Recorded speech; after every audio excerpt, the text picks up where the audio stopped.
My name is Estrella Hayes. I am 30 years old, and the last thing I remember before the state took my children was the sound of milk simmering on my kitchen stove. I was making hot cocoa for my 6-year-old son, Leo, and my 4-year-old daughter, Maya. Outside, a late-season Colorado snowstorm was coating Boulder in white. Then came the knock. It was not a neighbor. It was the heavy, steady thud of law enforcement. I opened the door to a county sheriff and 2 Child Protective Services agents. They stepped over my threshold, bringing the freezing wind with them. The lead agent handed me a stack of stapled papers. She wore a look of practiced pity and told me they had an emergency removal order signed by a local judge.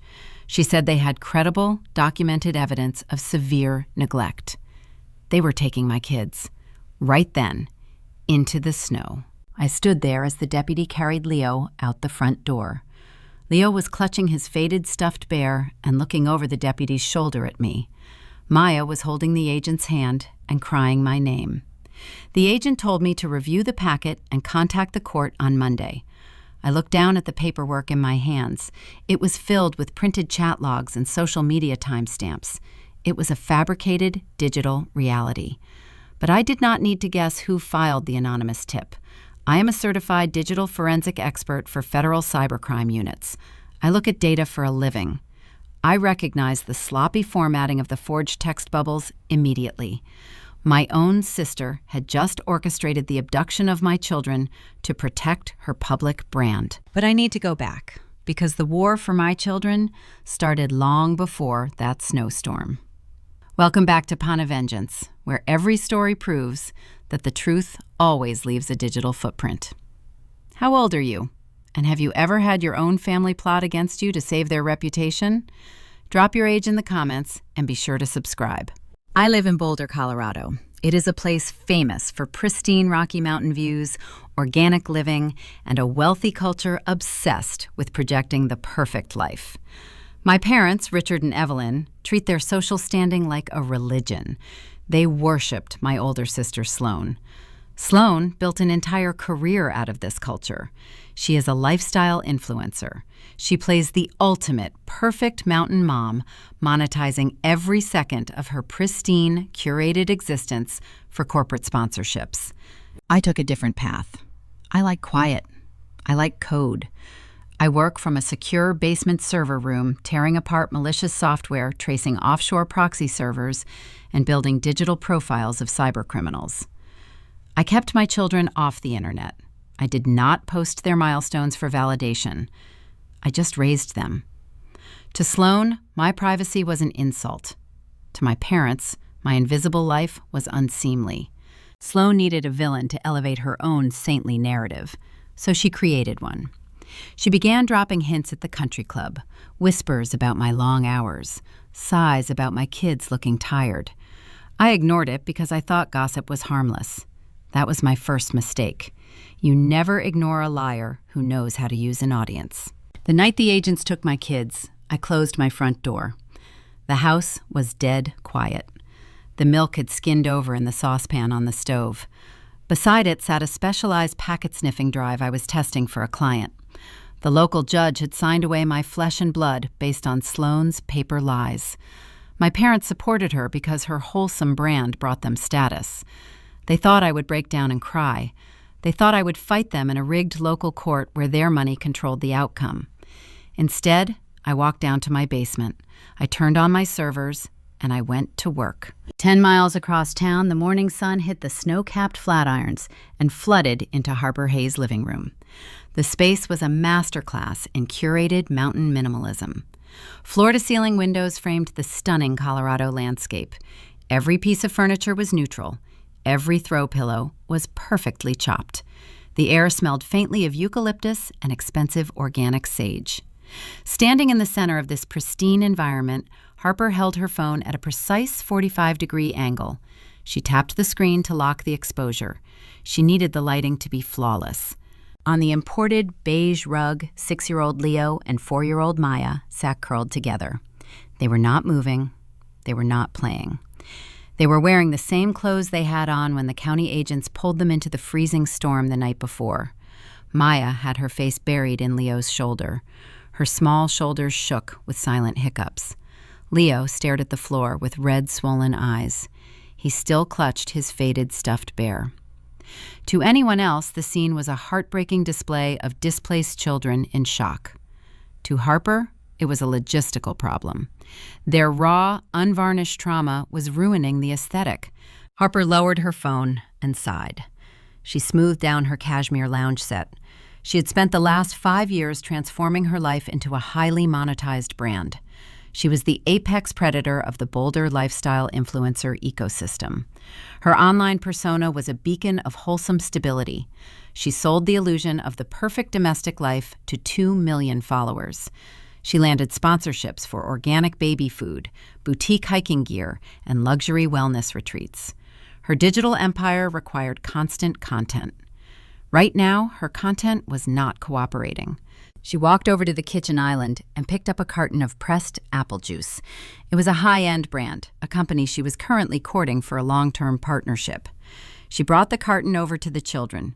She knelt on the rug, ensuring her posture remained elegant, just in case the smart camera on the bookshelf was recording. "Here you go, Leo," she said. Her voice was bright and melodic. It was the exact tone she used for her sponsored video reels.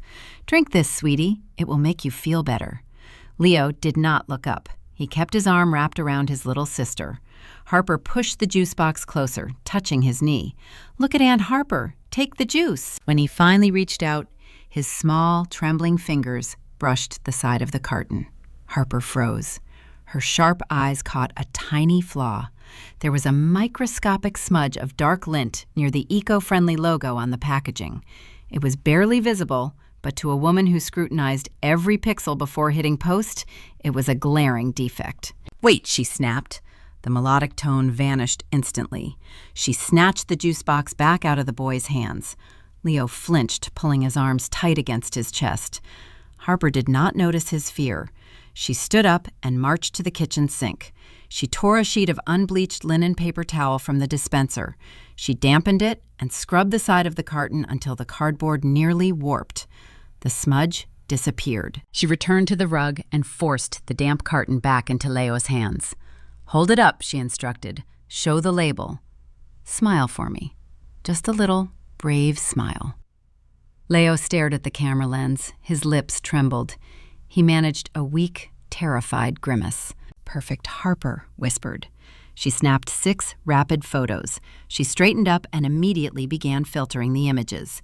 She adjusted the warmth to make the room look cozier. She decreased the shadows to hide the dark circles under the children's eyes. She typed out a caption she had drafted in her head at 3 a.m. "Sometimes the universe calls on us to step up in the darkest times. Family is not just blood. It is showing up when others fail. Keeping these precious angels safe and surrounded by light." She hit publish. Within seconds, the validation began rolling in. The notification icon lit up with a continuous stream of incoming likes and supportive comments. Harper smiled. The narrative was secure. Her followers saw a heroic, stable aunt rescuing her niece and nephew from a chaotic situation. They did not see the truth. They did not know the emergency removal order was built on fabricated text messages and orchestrated lies. Harper walked into the kitchen and poured herself a cup of matcha tea. She justified her actions with cold efficiency. She genuinely believed she was doing the right thing. In her mind, Astria did not deserve the children. Astria was a digital forensic analyst who spent her life staring at glowing monitors in a dark basement. Astria refused to wear the right clothes, attend the right charity galas, or join the local country club. Astria kept Leo and Maya out of the public eye, hiding their faces from the internet.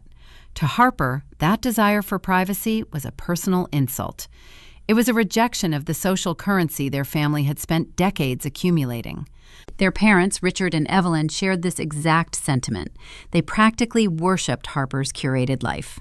Harper's success brought them prestige among the affluent Boulder elite. When Harper first suggested that Estrella was unstable, Richard and Evelyn did not ask for proof. They asked how they could help protect the family image. They funded the expensive lawyers. They made the strategic phone calls to the local judge. They paved the way for the ambush. The sound of the front door opening broke Harper's train of thought. Gemma walked into the foyer, shaking snow from her boots. Gemma was the nanny. She was a brilliant, observant African-American woman in her late 20s who was working her way through a graduate program in early childhood development.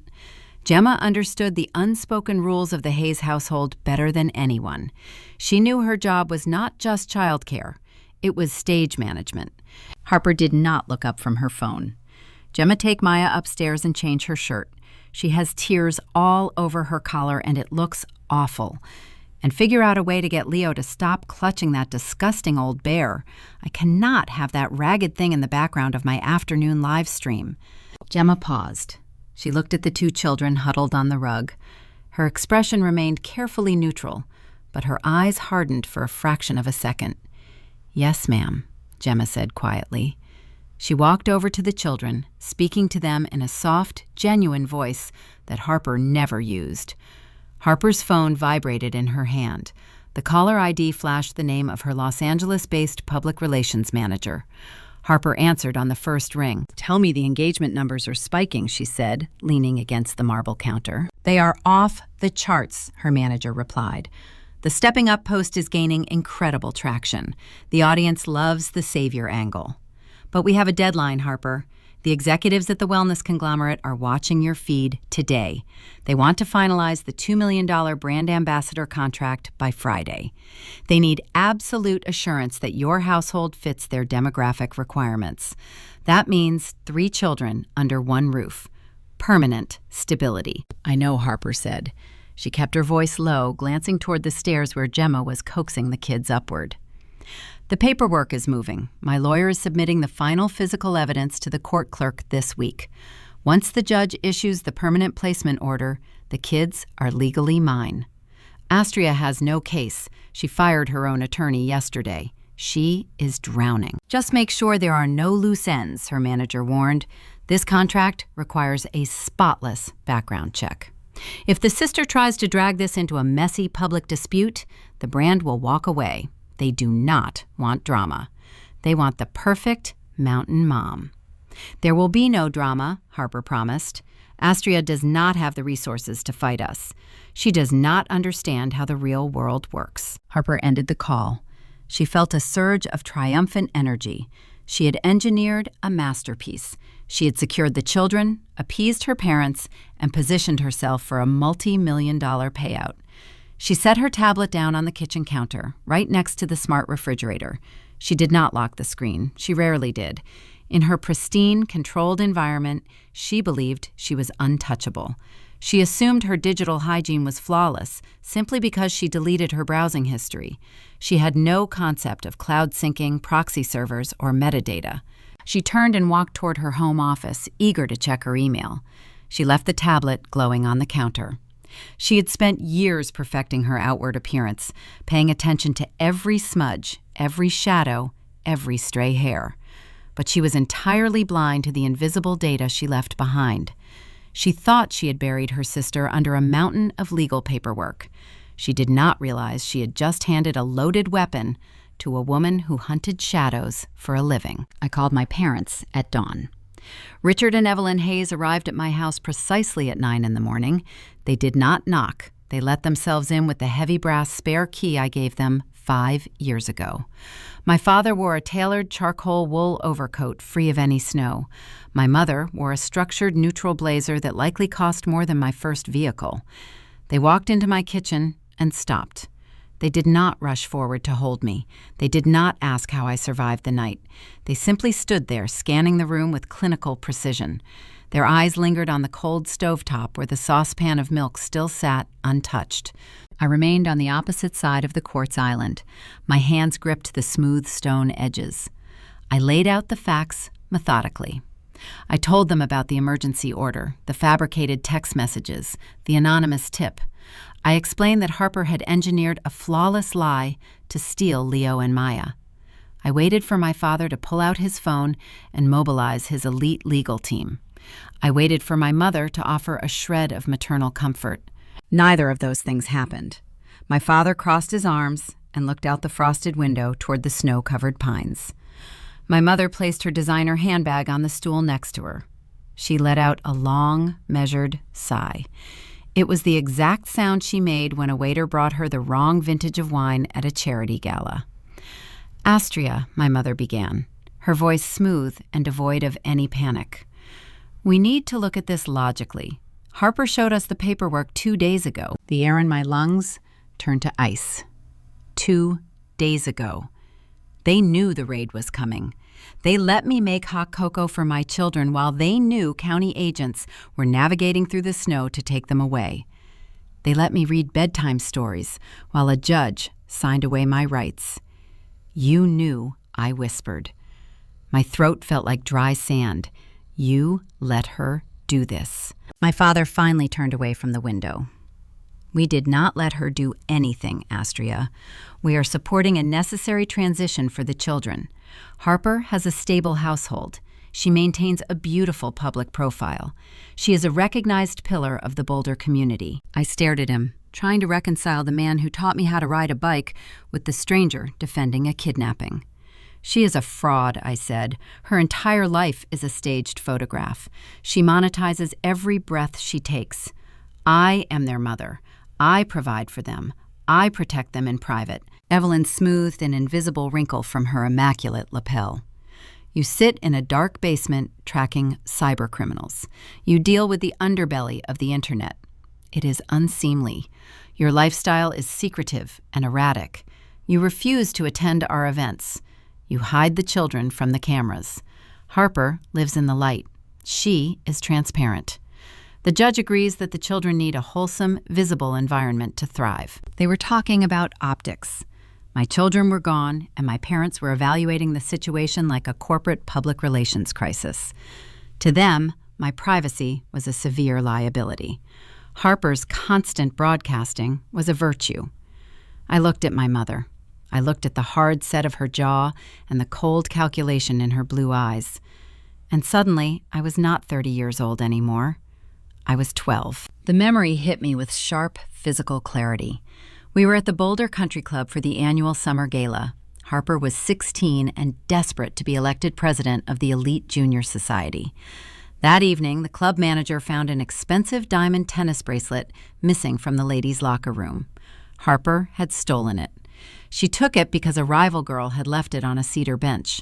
My mother found the bracelet hidden inside Harper's embroidered silk clutch. I remember standing in the lavish club bathroom, smelling the heavy floral perfume in the air, while watching my mother process the disaster.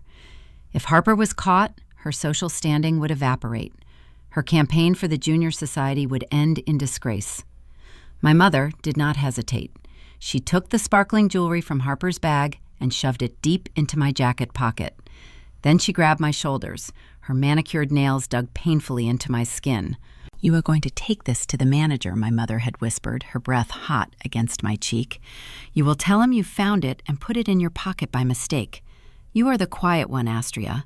People already think you are strange. You can carry this shame. Harper is delicate. She needs a spotless record." I took the fall. I endured the suspicious glares from the club staff for the rest of my childhood. I swallowed the bitter humiliation so Harper could wear a plastic crown. That was the foundational rule of the Hayes family: sacrifice the truth to protect the image. I snapped back to the present. My mother was checking her watch. It was a diamond Rolex gleaming against her pale wrist. She tapped the glass face with a manicured finger, her expression tightening with severe irritation. "Richard, we need to wrap this up," she said. "The charity luncheon starts at 11, and the canyon roads are still terrible from the storm." I could not comprehend the words leaving her mouth. "Your grandchildren were taken by the state 12 hours ago, and you are worried about missing a luncheon?" I asked. "Life goes on, Astria," my mother replied, adjusting her pearl necklace. "We cannot halt our social obligations because you refuse to cooperate with reality. In fact, the current legal climate makes our networking more critical than ever before. The courts are becoming unpredictable." She paused, looking at my father with a shared annoyance. "Just last night at the club dinner, we heard about the new federal prosecutor down in Denver, a man named Sterling." She rolled her eyes, letting out another dramatic sigh. "He is uncooperative. He refuses to return phone calls from any of our associates.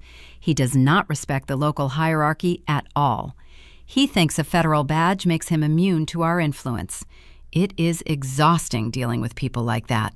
We need to secure Harper's position before outsiders decide to start digging into local family matters. My mother viewed the justice system as a private club she could navigate with the right dinner invitations. A federal prosecutor who ignored her social circle was just a frustrating inconvenience to her. To me, that passing complaint was a brilliant beacon of hope in the dark. My father picked up his wife's handbag and handed it to her. "We are paying for Harper's legal counsel," he stated, his voice leaving no room for argument. "I suggest you do not drag this out. Step aside gracefully, Astria. Let Harper give the children the curated life they deserve. If you make a scene in court, it will only damage your own reputation further." They turned and walked toward the front door. They left the exact same way they arrived, calm, collected, and entirely detached from the destruction they had authorized. The heavy door clicked shut, leaving me alone in the silent hallway. I stood there, listening to the hum of the refrigerator. The realization washed over me like freezing water. I was alone. I had no family. I had no safety net. The people supposed to protect me were the ones holding the knife. I walked back to the kitchen island. I picked up the packet-sniffing USB drive from the counter. I turned it over in my hands, feeling the cold metal casing against my palm. My parents thought I was helpless. They believed the battle was already over because they held all the cards in the local court system. They assumed I would fold, just like I did when I was 12 years old in that country club bathroom. But I was not a terrified child holding a stolen bracelet anymore. I was a professional who dismantled encrypted networks and exposed hidden truths for a living. They had launched a war based on digital fabrications. They thought the screen protected them. They had no idea how vulnerable their curated lives truly were. I did not need their help. I did not need a friendly judge in their corrupt social circle. I had the tools to tear down their entire, carefully constructed universe, piece by piece. But the first step was facing the rigged system they had built. I had to walk into that local courtroom tomorrow morning and let them think they were winning. Monday morning arrived with a biting chill. I walked up the granite steps of the Boulder County Courthouse. The architecture was designed to intimidate, featuring tall columns and heavy oak double doors. My retained attorney, David, stood near the metal detectors. He looked nervous, constantly adjusting his silk tie and shifting his weight. I hired him because his firm boasted a fierce reputation in family law, but his current posture radiated defeat before we even entered the room. We walked down the echoing corridor to courtroom 4. The interior smelled of polished mahogany and stale floor wax. I took my seat at the defense table. A few minutes later, the heavy doors swung open. Harper walked in. She wore a modest cream-colored cashmere sweater and minimal makeup, projecting the ultimate image of a weary but devoted guardian. Her posture was a masterclass in calculated vulnerability. She kept her head tilted slightly downward, playing the part of a reluctant savior, forced to rescue her niece and nephew from a tragic situation. My parents followed close behind her. Richard and Evelyn took their seats in the gallery directly behind the petitioner's table. They did not look at me. Their presence alone was a strategic message to everyone in the room. The Hayes family wealth and social capital were fully backing my sister. They were drawing a clear line in the sand, signaling to the local legal community exactly where the power resided. Harper's lawyer arrived next. He was a senior partner at the most expensive firm in the state.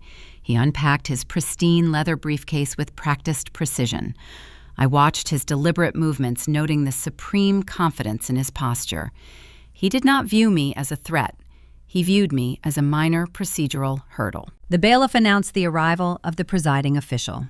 Judge Thomas Arras took the bench. He was an older man with silver hair and a stern expression. Before he even opened the case file, his eyes scanned the room. When his gaze landed on my father sitting in the gallery, Judge Arras offered a microscopic, almost imperceptible nod. My stomach plummeted. I remembered my father's schedule from when I was a teenager. Judge Eris and Richard Hayes played golf every other Sunday at the country club. The trap was locked. The proceedings began without any pretense of impartiality. Harper's counsel stood up and launched into a devastating opening statement. He painted a picture of a reclusive, erratic mother who prioritized her obscure computer work over her own flesh and blood. He spoke with grave concern, detailing alleged incidents of neglect that never happened. Then he reached into his briefcase and pulled out a thick, heavy binder. He dropped the binder onto the wooden table with a loud, theatrical thud.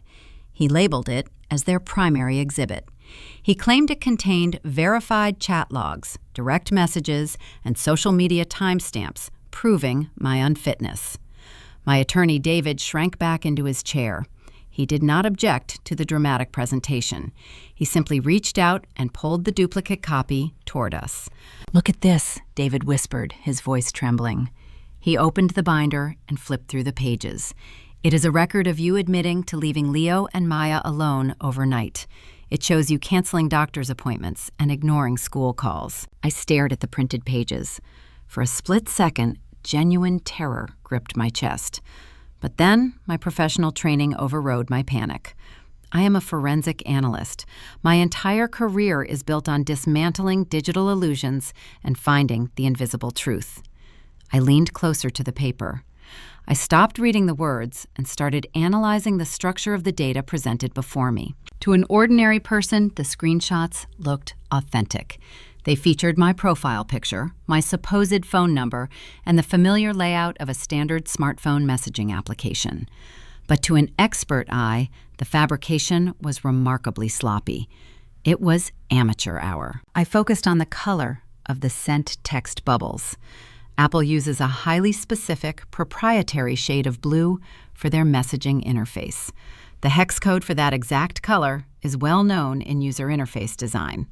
The blue printed on these pages was flat, lacking the subtle gradient that authentic software renders. It was one precise shade off. I moved my attention to the timestamps displayed above the fake messages. The kerning, which is the specific spacing between the numbers and letters, was misaligned. The colon, separating the hours and minutes, sat a fraction of a millimeter too high.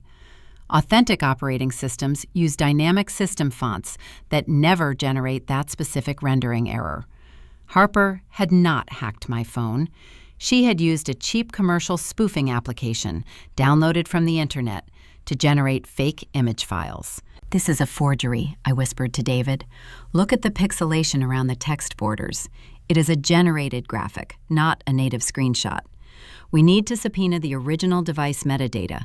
We need to demand the raw digital files instead of this printed garbage." David looked at me like I was speaking a foreign language. He shook his head nervously. "You do not understand how family court works, Estrella. Judges here operate on paper and perception. They do not care about hex codes or pixel alignments. They see a respected community member presenting a thick binder of evidence. They see your parents supporting her." He leaned closer, smelling of stale coffee and fear. "The judge is already glaring at you. If you fight this on technicalities, you will look combative and unstable. They will strip you of all rights. My advice is to surrender. We offer a settlement today. You agree to temporary placement with Harper, and we beg for supervised visitation every other weekend." I looked from David to the bench. Judge Eris was watching me with naked disdain. He had already made his decision before he put on his black robe this morning. My father's money and my sister's pristine social standing had purchased this courtroom. Local justice was an illusion designed to protect the elite. I turned my head and looked at Harper. She was sitting with her hands neatly folded, holding a pristine white tissue. She offered the judge a fragile, brave smile. She thought she had won. She thought her printed lies were an impenetrable fortress because she surrounded herself with people who only understood the surface of things. A cold, mechanical resolve settled over my mind.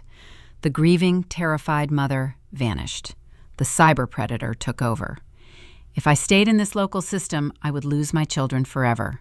I could not win a conventional war in a venue where the referee was bought. I needed to escalate this conflict far beyond the jurisdiction of Boulder County. I needed a battlefield where data was absolute and social status meant nothing. I closed the binder and pushed it away. I stood up. The sudden movement drew the attention of everyone in the room. The court reporter paused typing. Harper's lawyer stopped mid-sentence. Ms. Hayes Judge Aris barked, his tone sharp and reprimanding. "You will remain seated while opposing counsel is speaking." I did not sit down. I kept my posture straight and my voice entirely level. "Your Honor, I am formally terminating my representation. I fire my counsel on the record, effective immediately." David gasped. He scrambled to his feet, his face flushing a deep crimson. "Your Honor, my client is distressed. She does not mean what she is saying." "I mean exactly what I said," I interrupted, projecting my voice clearly across the wood-paneled room. "This attorney no longer speaks for me.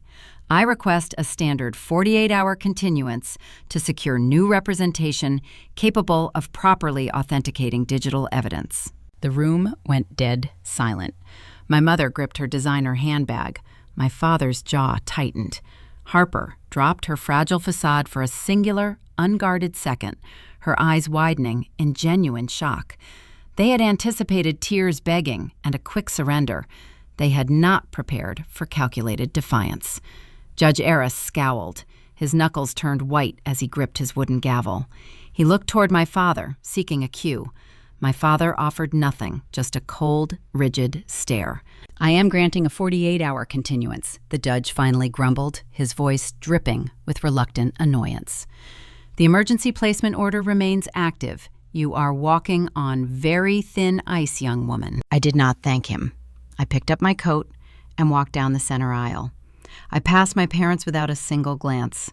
I pushed through the heavy oak doors and stepped back out into the freezing Colorado air. The trap had failed to close. I had 2 days to find the leverage required to bypass this corrupt jurisdiction. I drove straight home. I needed to access my servers. It was time to hunt. I drove away from the courthouse and returned to my empty house. The silence inside was thick and heavy. The winter storm continued to blanket Boulder in deep white snow, isolating the property. I did not go into the kitchen. I did not look upstairs toward the bedrooms where empty beds waited. I walked directly to the basement door. I unlocked the deadbolt and descended the wooden stairs into the dark. My workspace is a climate-controlled sanctuary. The air down here is always cool and dry, designed to keep the server racks running efficiently. I flipped a single switch. 4 large curved monitors illuminated the darkness, casting a sharp blue glow across the concrete walls. I sat down in my ergonomic chair. For a few minutes, I just stared at the blank screens. My chest physically ached. I could still hear my daughter crying my name in the freezing wind.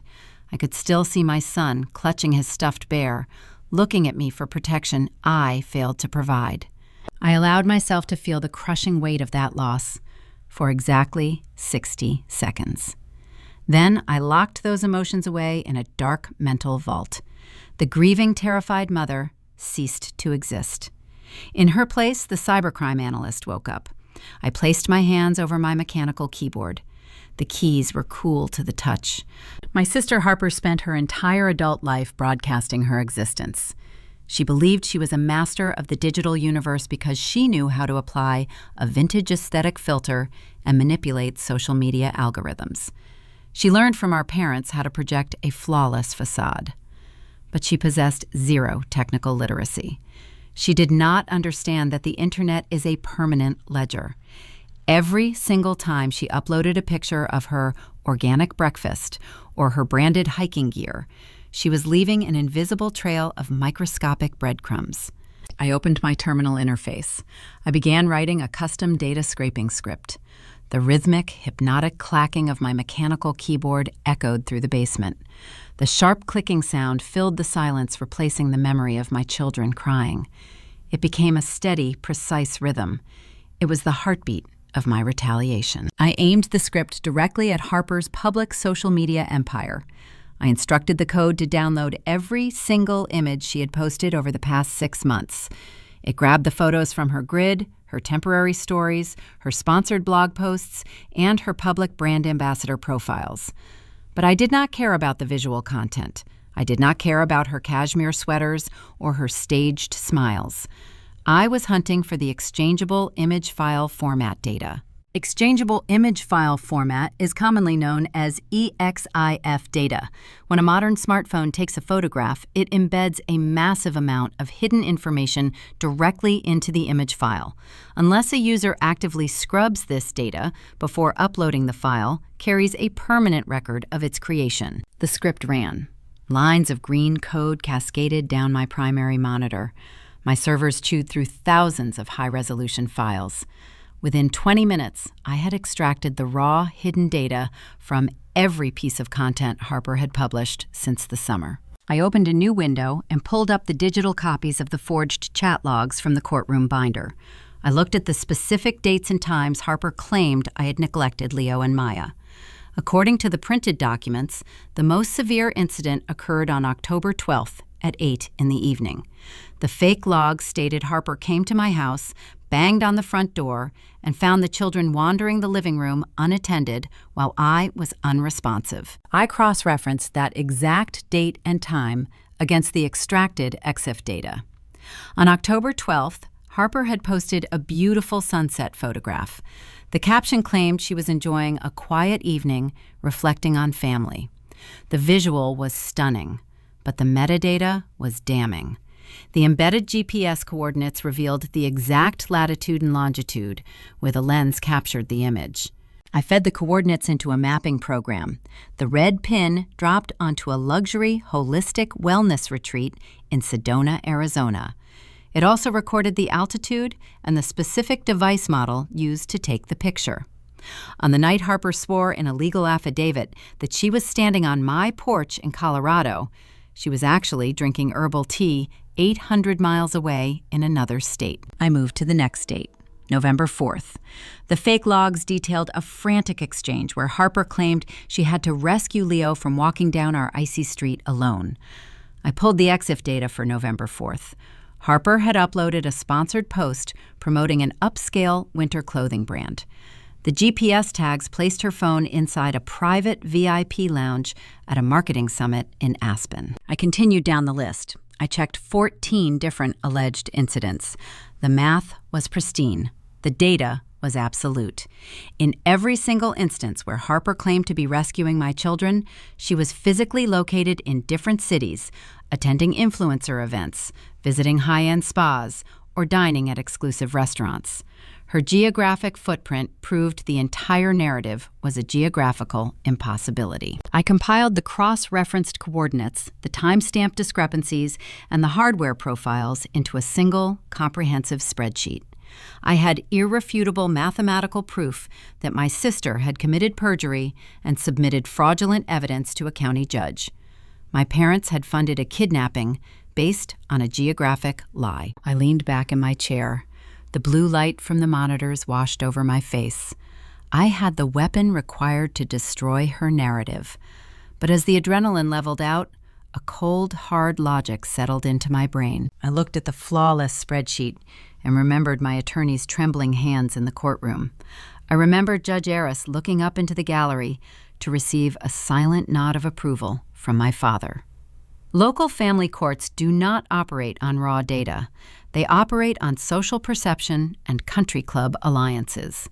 If I printed this spreadsheet and walked back into that local courthouse, what would stop the judge from burying it? He could simply rule the digital evidence inadmissible. He could accuse me of fabricating the metadata myself, utilizing my specialized skills to create a false defense. In a venue where my father's money dictated the truth, my flawless spreadsheet was just another piece of paper. The local legal system was a closed loop designed to protect the image brokers. I could not hand this proof to a corrupt county official. I needed to bypass the local kingdom entirely. I needed a jurisdiction that did not care who Richard and Evelyn Hayes played golf with on Sunday mornings.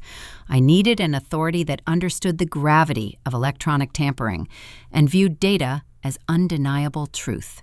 I turned my attention back to the forged text messages. I had proven Harper was out of state, but I still needed to know how she manufactured the fake graphics. She was not smart enough to build a spoofing application from scratch. She had to have downloaded a commercial program. If I could trace the specific software she used to generate the lies, I might find a thread leading outside of Boulder. I cracked my knuckles and dragged my keyboard closer. The hunt was far from over. I needed to find her proxy server. I needed to find the specific digital tool my sister used to generate the forged text messages. A generic internet search would yield thousands of cheap applications designed to spoof phone numbers and manipulate graphics. Tracing the exact software required accessing her private communications. Harper was incredibly cautious about protecting her public image, but she delegated the actual management of her digital life to a high-priced public relations agency. The firm was called Vertex Public Relations. They operated out of a sleek glass building in downtown Denver, handling crisis management and brand expansion for elite influencers. I knew their corporate structure because my mother frequently bragged about their retainer fees at dinner parties. Vertex spent a fortune on marble conference tables and designer office furniture. They clearly did not spend the same amount of money on their network security. I opened a new command terminal on my left monitor. I ran a passive scan against the Vertex corporate domain. As expected, their firewall was a relic. They were utilizing an outdated remote desktop protocol meant to allow their publicists to work from home during snowstorms. The port was wide open and vulnerable to a basic dictionary attack. I wrote a custom script to bypass their authentication gateway, routing my connection through 3 separate virtual private networks to mask my location. Within 14 minutes, I was inside the Vertex internal network. I bypassed the general employee directories and headed straight for the executive storage servers. I located a folder assigned to Harper's lead manager. The directory contained thousands of files, organized by brand partnerships, media appearances, and legal disclosures. I initiated a keyword search looking for software receipts or technical support inquiries regarding messaging applications. The search algorithm crawled through the data. While I waited for the results, my eyes drifted to a subfolder labeled Confidential Pending 2026. Curiosity overrode my initial protocol. I opened the folder. It contained a single, high-resolution document. The file was a proposed contract from a conglomerate named Nature Core Wellness. They were a titan in the lifestyle industry, selling premium organic supplements, eco-friendly home goods, and holistic parenting seminars. I opened the document and began reading the legal jargon. It was a brand ambassador agreement. The compensation schedule outlined on page 4 caught my breath. The contract guaranteed a base salary of $2 million, paid out in quarterly installments over 3 years. It included additional performance bonuses, stock options, and a generous travel stipend for promotional tours. This was not a standard influencer sponsorship. This was a life-altering corporate partnership. I scrolled down to Section 7. The heading read, Demographic Representation Requirements. The clause was highly specific. Nature Core Wellness explicitly built their 2026 marketing strategy around the concept of the bustling, thriving, modern household. To maintain the authenticity of their brand, they required their lead ambassador to represent a large, growing family. The legal language mandated that the signer must have a minimum of 3 children residing in their primary home. The contract even stipulated the age ranges required to effectively market their toddler-specific product lines. I sat frozen in my ergonomic chair. The blue light from the monitors reflected off my eyes. The puzzle pieces rapidly snapped into a horrifying picture. Harper has one biological daughter named Lily. Lily is 10 years old. She is a quiet, observant girl who Harper paraded online for years, until Lily grew old enough to look visibly annoyed in photographs. 7 years ago, Harper suffered from secondary infertility. She documented her medical struggles, making several tearful videos that harvested enormous sympathy and engagement from her audience. She built a specific chapter of her brand on that grief. But her biological reality was now a severe financial liability. She could not naturally produce the required family size to secure this staggering payout. She needed fresh faces. She needed younger children who fit the exact demographic requested by the wellness conglomerate. Leo and Maya fit the corporate mandate perfectly. My sister did not fabricate the Child Protective Services report out of simple petty jealousy. She did not orchestrate the raid on my home because she genuinely believed I was an unfit mother. She did it because she was short on inventory. This was not a tragic family dispute. This was a corporate acquisition of human beings. I moved my mouse across the desk. My white cursor glided down the screen and hovered directly over the digital signature line at the very bottom of the PDF. The document was awaiting execution. It was the final missing link. Harper was just waiting for the county judge to issue the permanent placement order on Friday. Once she had legal guardianship of Leo and Maya, she could sign this paper and collect her initial $500,000 deposit. A new breed of anger flooded my veins. It was no longer the frantic, desperate fear of a mother losing her children. It was the cold, lethal fury of a professional witnessing a highly orchestrated financial crime. I thought about my parents. Richard and Evelyn Hayes were shrewd business operators. They tracked market trends and investment portfolios with ruthless efficiency. They knew about this contract. They had to know. The realization struck me with physical force. My mother and father evaluated the return on investment and calculated that a $2 million payout for their favorite daughter was worth the destruction of my life. They authorized the state-sanctioned kidnapping of their own grandchildren to secure a corporate payday. They sold Leo and Maya to protect the family wealth. I kept my hand steady on the mouse. My cursor remained hovering over Harper's blank signature line. Now that the true monstrous motive was exposed, the entire landscape of the battlefield shifted. I could not simply walk into a federal office and show them the geographical metadata proving Harper lied about her location. Perjury in a family court is a state issue, and prosecutors rarely pursue it with any real urgency. If I only exposed the fake texts, Harper might just lose custody and receive a slap on the wrist. She would spin the defeat into a new victim narrative for her followers. I needed to dismantle the financial incentive entirely. If Nature Core Wellness discovered that their prospective star ambassador acquired her required children through fraudulent means, they would terminate the agreement instantly. Brands of that magnitude run from controversy, but I needed undeniable proof connecting her digital forgeries directly to her pursuit of this contract. I needed to prove she used an interstate electronic network to commit fraud in pursuit of financial gain. That specific combination of actions constitutes federal wire fraud. To prove wire fraud, I still needed to find the IP address of the spoofing software she used to create the fake messages. I closed the contract PDF and returned to my search terminal. I prepared to write a new script to dig deeper into the Vertex Communications server. Before my fingers touched the keyboard, a sharp chime echoed through the silent basement. I turned my head. The sound originated from the security panel, mounted on the concrete wall near the stairs. The motion sensors on my front driveway had been tripped. The winter storm was still raging outside, dumping heavy snow across Boulder, making the canyon roads nearly impassable. Nobody should be driving in these conditions. I reached over and tapped a key to switch my secondary monitor to the exterior camera feeds. The black and white infrared footage showed a luxury all-wheel drive sedan idling near my front gate. The heavy snow swirled around the headlights. The engine was running, melting the fresh powder beneath the chassis. I watched the driver's side door slowly open. My father stepped out into the freezing wind.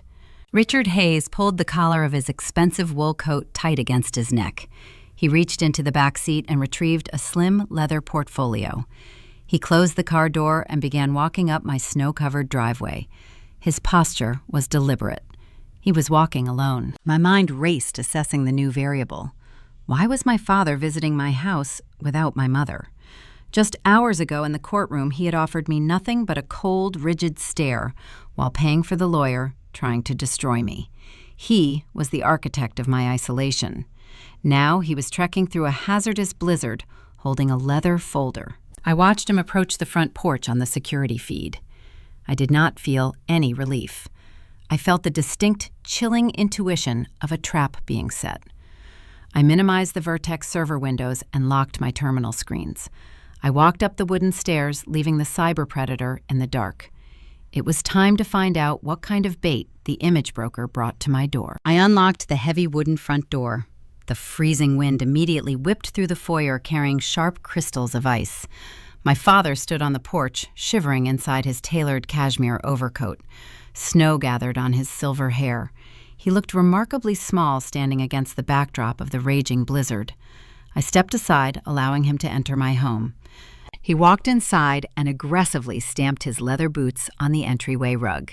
He did not say a single word as he unbuttoned his soaked outerwear and hung the garment over my brass rack. The silence between us stretched tight.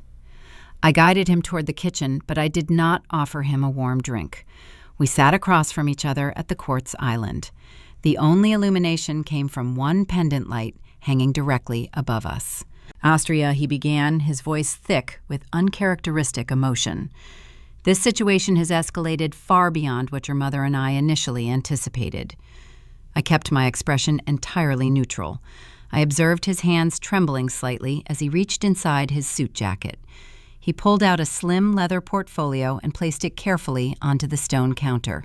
"Harper is acting irrationally," he continued, lowering his tone, as if a hidden microphone might be recording us. "When the judge granted that emergency order yesterday, I realized we made a terrible mistake. Evelyn refuses to see reason. She remains blinded by the country club optics. But I know my oldest daughter is unstable. I know you need help fighting this uphill battle." He opened the leather folder. Inside sat a pristine piece of paper. He slid the document across the smooth surface toward my hands.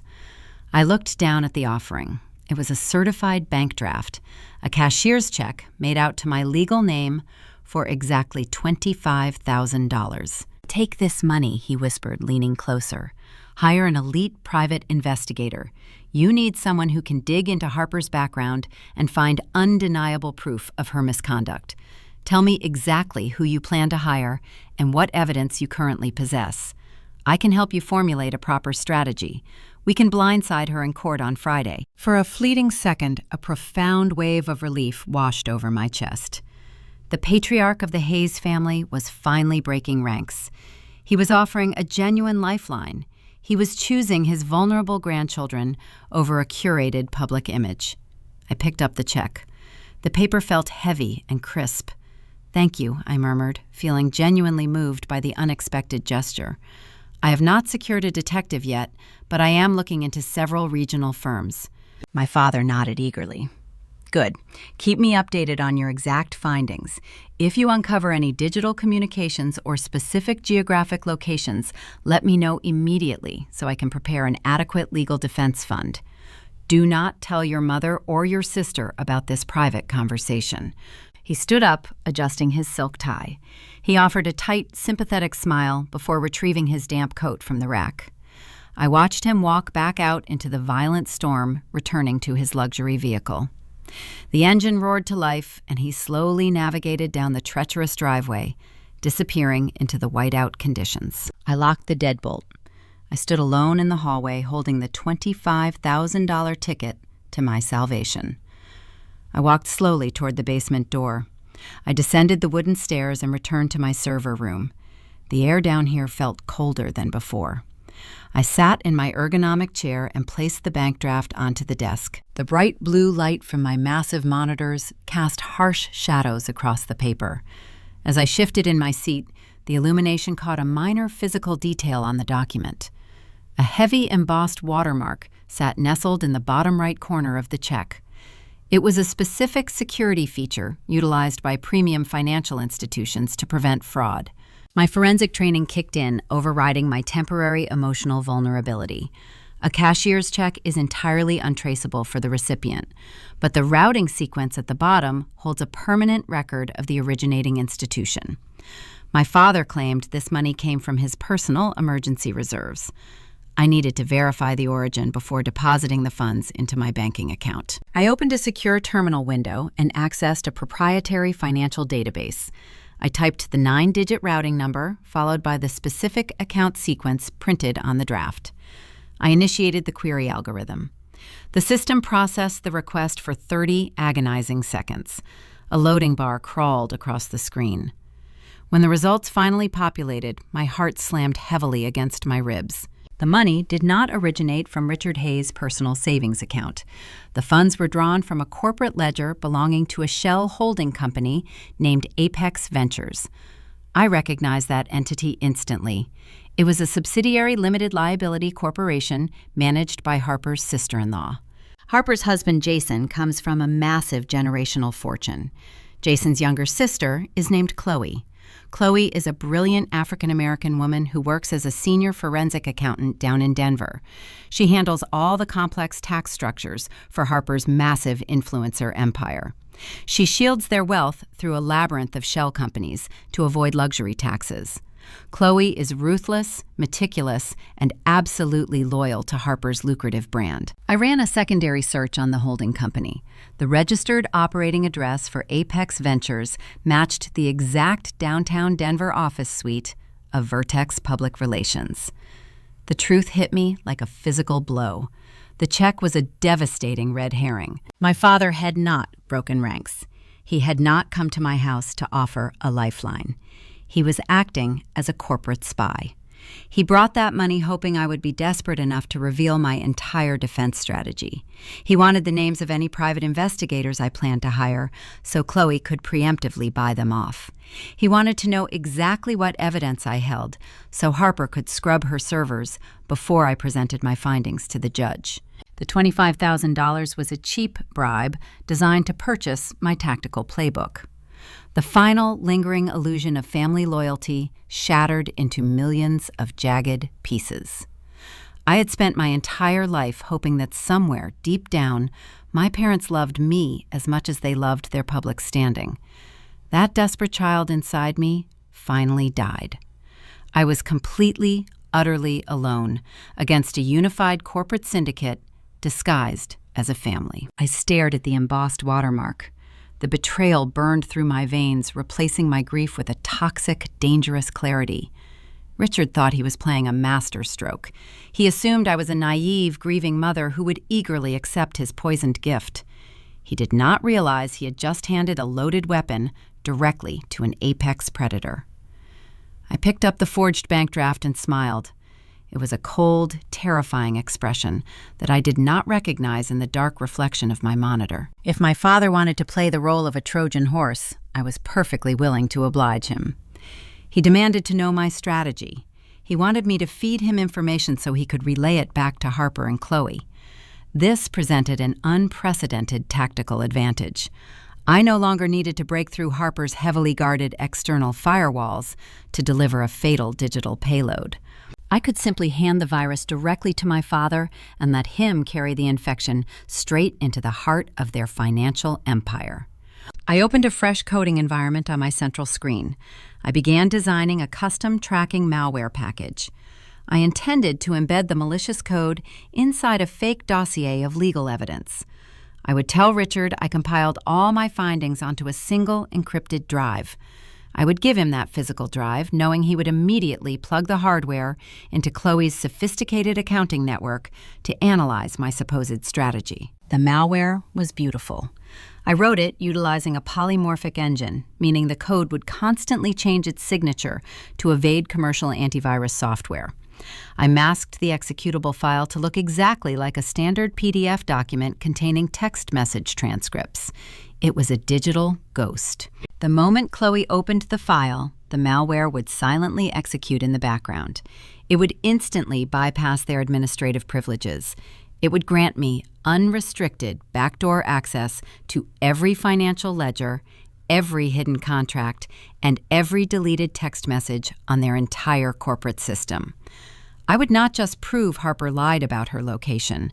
I would drain her accounts, expose her corporate fraud to the federal authorities, and burn the entire Hayes family legacy to the ground. I leaned closer to the monitor. The rhythmic clicking of my keyboard echoed rapidly through the basement. I was no longer fighting a defensive custody battle. I was engineering an absolute financial execution. My father wanted to know my next move. Tomorrow morning, I would call him and give him exactly what he asked for. The morning after delivering the poisoned payload to my father, I initiated the second phase of my counteroffensive. Digital surveillance required immense patience, but sometimes human vulnerability provided a much faster backdoor into an impenetrable fortress. I needed unvarnished historical data. I needed access to the hardware my sister utilized before she secured the massive corporate sponsorship contract. I knew exactly who possessed that material. I tracked my target's movements utilizing the predictable geographical patterns established during my initial forensic investigation. Every Wednesday at precisely 10 o'clock, Harper visited a premium organic grocery establishment located on the affluent side of town. The store functioned less like a supermarket and more like a curated social club for the local elite. I drove my unassuming vehicle across the city, navigating through the thick, melting snow. I parked several rows away from her customized luxury utility vehicle. I pulled a dark woolen beanie low over my forehead, masking my recognizable features. Stepping through the automatic sliding glass doors, I immediately detected the heavy scent of artisan coffee and imported citrus. The climate-controlled interior hummed with soft classical music. I drifted through the wide, pristine aisles, scanning the vibrant environment. I finally spotted my sister near the imported cheese display. She wore a tailored athleisure ensemble, projecting an aura of effortless vitality. She was not alone. Pushing the heavy metal shopping cart several paces behind her was Gemma. Gemma was a brilliant young woman who originally relocated to Colorado seeking a graduate degree in early childhood psychology. Instead, she became trapped within the lucrative yet spiritually bankrupt ecosystem of elite domestic labor. Harper hired her 3 years ago. Despite aggressively broadcasting an aesthetic of endless abundance to her millions of internet followers, my sister possessed a notoriously stingy disposition in reality. She haggled over minor expenses and consistently viewed her household staff as disposable, indentured servants rather than independent human beings. I observed the dynamic from a concealed vantage point behind a massive pyramid of pomegranates. Gemma looked profoundly exhausted. Dark circles underscored her eyes, contrasting sharply against her pale complexion. Her posture slumped beneath the invisible weight of constant demands. Harper snapped her fingers, pointing dismissively toward a specific brand of almond milk. The nanny obediently retrieved the expensive carton. Suddenly, Harper's smartphone vibrated violently. She glanced at the screen, and her carefully curated composure instantly fractured. It was clearly an emergency call from Vertex Public Relations regarding the pending corporate acquisition. My sister aggressively shoved the cart toward her employee. She turned abruptly and marched toward the empty floral department, shouting frantically into her device about brand alignment and liability clauses. The opportunity materialized perfectly. I stepped out from my hidden position and glided silently down the polished linoleum floor. I approached the abandoned shopping cart. Gemma stood there staring blankly at a vibrant bundle of Tuscan kale. I positioned myself directly beside her shoulder. "Hello, Gemma," I murmured, keeping my vocal tone exceptionally low and non-threatening. The young woman gasped, dropping the leafy greens into the wire basket. She spun around, her eyes widening in pure panic upon recognizing my face. She took a quick, defensive step backward, preparing to alert her employer. "Please do not scream," I requested. Maintaining a calm, steady gaze, I am not here to cause a public disturbance. I only require 3 minutes of your time. If you signal my sister right now, she will undoubtedly blame you for allowing me to approach. You know exactly how she operates during a crisis." Gemma hesitated. Her breathing shallowed, but she remained silent. She glanced nervously toward the floral section, where Harper continued her frantic, verbal barrage. "What do you want?" the nanny whispered, her voice trembling with profound anxiety. "I cannot talk to you, Astria. There is a strict legal injunction. If I interact with you, I will lose my job immediately." I analyzed her physical appearance, noting the frayed cuffs on her uniform jacket and the cheap, worn-out sneakers on her feet. "You are already losing money," I stated factually. "She stopped paying your premium overtime hours 6 months ago, did she not?" The accuracy of my deductions struck her visibly. Gemma blinked several times, masking a sudden surge of defensive anger. "How could you possibly know about my financial compensation?" she countered defensively. "Because I know exactly how my sister constructs her empire," I explained smoothly. "She is funneling every available liquid asset into securing a new multi-million-dollar endorsement. She views your legally mandated wages as an unnecessary expenditure. She expects you to absorb the extra workload quietly because she promised to write a glowing recommendation letter for your graduate school application. But you are far too intelligent to work indefinitely for free." I took a slow, deliberate step closer, bridging the physical gap between us. "I am a forensic data specialist, Gemma. I understand leverage. When intelligent people are cornered by powerful, manipulative individuals, they always secure an insurance policy." The nanny swallowed hard, breaking eye contact. Her gaze dropped to the polished floor. 6 weeks ago, Harper upgraded her entire suite of mobile devices. I continued pressing the psychological advantage. She routinely commands you to handle the tedious administrative tasks she deems beneath her. She ordered you to dispose of the old hardware. But you did not throw those electronics away. You kept the old memory banks. You retained the unencrypted backup files as collateral against her inevitable termination threats. Gemma gripped the handle of the shopping cart so tightly her knuckles turned completely white. "She can destroy my entire future with a single phone call," the young woman confessed, her voice cracking with suppressed desperation. "She knows the admissions board directors. If I demand my unpaid wages, she promised to blacklist me across the entire state.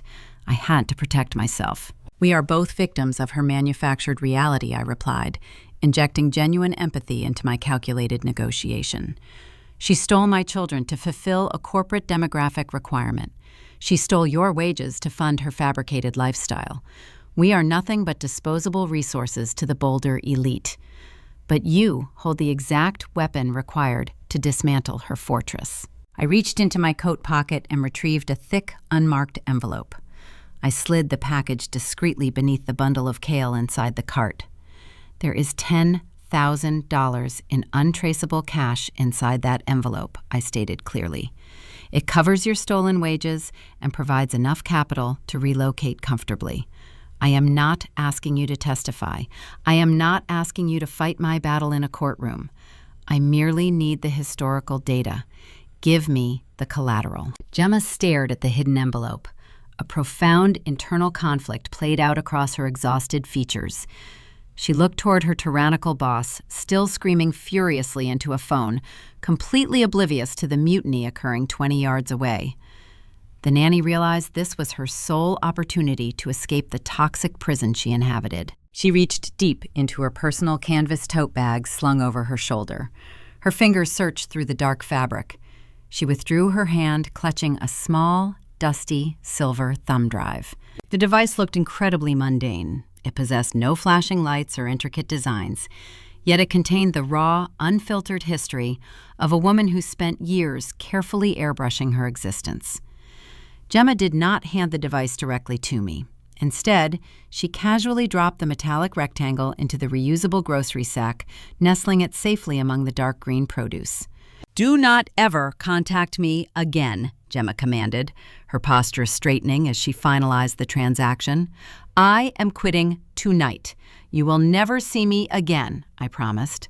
I purchased the reusable bag from her, paying with a crisp $50 bill. I turned my back on the terrified nanny and walked swiftly toward the exit doors. The cold winter air hit my face as I traversed the icy parking lot. My pulse hammered rhythmically against my throat. The thumb drive felt astronomically heavy inside the canvas material. I unlocked my sedan and slipped into the driver's seat. I did not start the engine immediately. I stared at the dusty silver rectangle resting in my palm. The encrypted malware I fed to my father would eventually expose Harper's financial crimes. But this raw, unencrypted drive contained something far more primal. This hardware predated the polished corporate strategy. I plugged the tiny device into my portable diagnostic tablet resting on the passenger seat. The screen illuminated immediately, bypassing any security protocols because Gemma had thoughtfully disabled the lock screen. The file directory populated instantly, revealing thousands of unsent messages, deleted video drafts, and discarded audio recordings. I bypassed the promotional folders and opened the primary hidden directory, labeled simply as Contingencies. My eyes scanned the very first document. The breath completely left my lungs. The horrific contents hidden inside that file shattered my entire understanding of the corporate conspiracy and presented a new, terrifying reality I was completely unprepared to face. I sat in the freezing vehicle staring at the glowing screen of my diagnostic tablet. The Contingencies directory did not contain gruesome photographs or physical violence. It contained something far more insidious. Gemma had archived every single digital transaction Harper made using her private administrative accounts. I opened a subfolder labeled Application Receipts. There it was, the exact commercial spoofing software my sister purchased to fabricate the Child Protective Services reports. The application was called Phantom Text Protocol. It was a high-end subscription-based service marketed to paranoid executives and elite politicians who required absolute anonymity. I needed a more powerful machine to dissect the software architecture. I disconnected the tablet and drove swiftly back to my isolated mountain home. The snow continued to fall, burying the landscape in an oppressive silence. I descended into my basement sanctuary. The server racks hummed with a comforting mechanical rhythm, welcoming me back into the only environment where I possessed total control. I plugged the dusty silver thumb drive directly into my primary decryption rig. I isolated the Phantom Text Protocol executable file and began tearing apart its source code. I needed to understand exactly how the software communicated with external networks to manipulate local cellular metadata. My brother-in-law Jason is a venture capitalist who specializes in acquiring controversial tech startups. He often boasted during lavish family dinners about shielding his corporate investments through complex international data pathways. Jason fundamentally believed that extreme wealth excused basic morality. He undoubtedly introduced Harper to this specific application, assuming the encrypted routing would protect her from local law enforcement inquiries. Jason was incredibly arrogant, but he severely underestimated my forensic capabilities. I launched a packet tracer application on my central monitor. I commanded the system to reverse engineer the digital trajectory of the fake text messages. The code ran smoothly at first, bouncing through standard domestic servers located in commercial data centers. Then the routing suddenly jumped across the Atlantic Ocean. The data pathway vanished into a dark web node located somewhere in Eastern Europe. I leaned forward in my ergonomic chair. My mechanical keyboard clicked rhythmically, echoing through the cold basement as I initiated a brute force unmasking sequence. I stripped away the false geographic layers one by one. The final destination Internet Protocol address finally materialized on my screen. It was a massive offshore proxy server bank located in the Seychelles. Suddenly, my secondary monitor flared with a blinding crimson light. A chilling red alert flashed across the dark background. The proprietary threat intelligence database I maintained for my freelance forensic contracts had automatically flagged the IP address. I opened the alert details. The blood completely froze in my veins. That specific offshore proxy server was not just hosting an illegal spoofing application. It was the exact digital infrastructure utilized by an international cybercrime syndicate currently under a massive federal investigation. In early 2026, that specific syndicate executed a devastating ransomware attack against a major American healthcare conglomerate. The attack crippled hospitals nationwide and cost human lives. The Federal Bureau of Investigation had been hunting the operators relentlessly for months. The server was completely radioactive. It was actively monitored by the highest levels of national intelligence. I stared at the blinking red cursor. The sheer magnitude of Harper's arrogance had finally orchestrated her ultimate destruction. She only wanted to win a petty family court battle. She only wanted to secure her $2 million wellness endorsement. To achieve those incredibly selfish goals, she blindly utilized an illegal, encrypted application recommended by her wealthy husband. By downloading that specific software and routing her fabricated evidence through that exact proxy server, my sister accidentally tied her localized perjury directly to a Tier 1 national security threat. The stakes instantly elevated from a corrupt county family court to a federal jurisdiction. Judge Aris could easily ignore my geographical spreadsheets. He could bury my findings under a mountain of procedural bureaucracy to protect his wealthy friends. But he could never ignore the Federal Bureau of Investigation. If federal agents realized an American citizen was actively transmitting data through a server linked to a global ransomware syndicate, they would not ask politely for a local subpoena. They would execute a massive tactical raid on her pristine lifestyle compound. A new, profound sense of absolute power surged through my chest. The game was no longer about defending my capability as a mother. It was about engineering a catastrophic federal intervention. But a critical logistical obstacle remained. The federal agents were undoubtedly logging all incoming traffic to that offshore server. They possessed terabytes of encrypted data to sift through every single hour. My sister's sporadic usage over the past few weeks might just look like random background noise to an automated federal algorithm. I could not simply call the authorities and report her. A random tip from a disgruntled sister involved in a custody dispute would be completely dismissed as vindictive harassment. I needed the federal watchdogs to identify her themselves. I needed them to recognize her specific network signature as an active, immediate threat. To achieve that specific outcome, I had to force Harper to utilize the Phantom Text Protocol software right now. I needed her to transmit a massive burst of data through the radioactive proxy server while the federal monitors were actively watching. I needed her to trigger the trap in real time. How do you force a deeply paranoid narcissist to make a catastrophic digital error? You attack the only thing she values more than her physical safety. You attack her public brand. I swiveled my chair toward my third monitor. My mind raced, rapidly constructing the perfect psychological bait. Harper was currently negotiating the massive Nature Core wellness contract. She was hyper-vigilant about maintaining a flawless public image during the final stages of the corporate acquisition. If she believed a scandalous rumor was about to break, she would panic completely. She would immediately use the spoofing application to generate fake, defensive evidence to counter the imaginary threat. I opened a secure, encrypted email client. I created a heavily anonymized account, routing the origin through a dozen different public libraries across the country.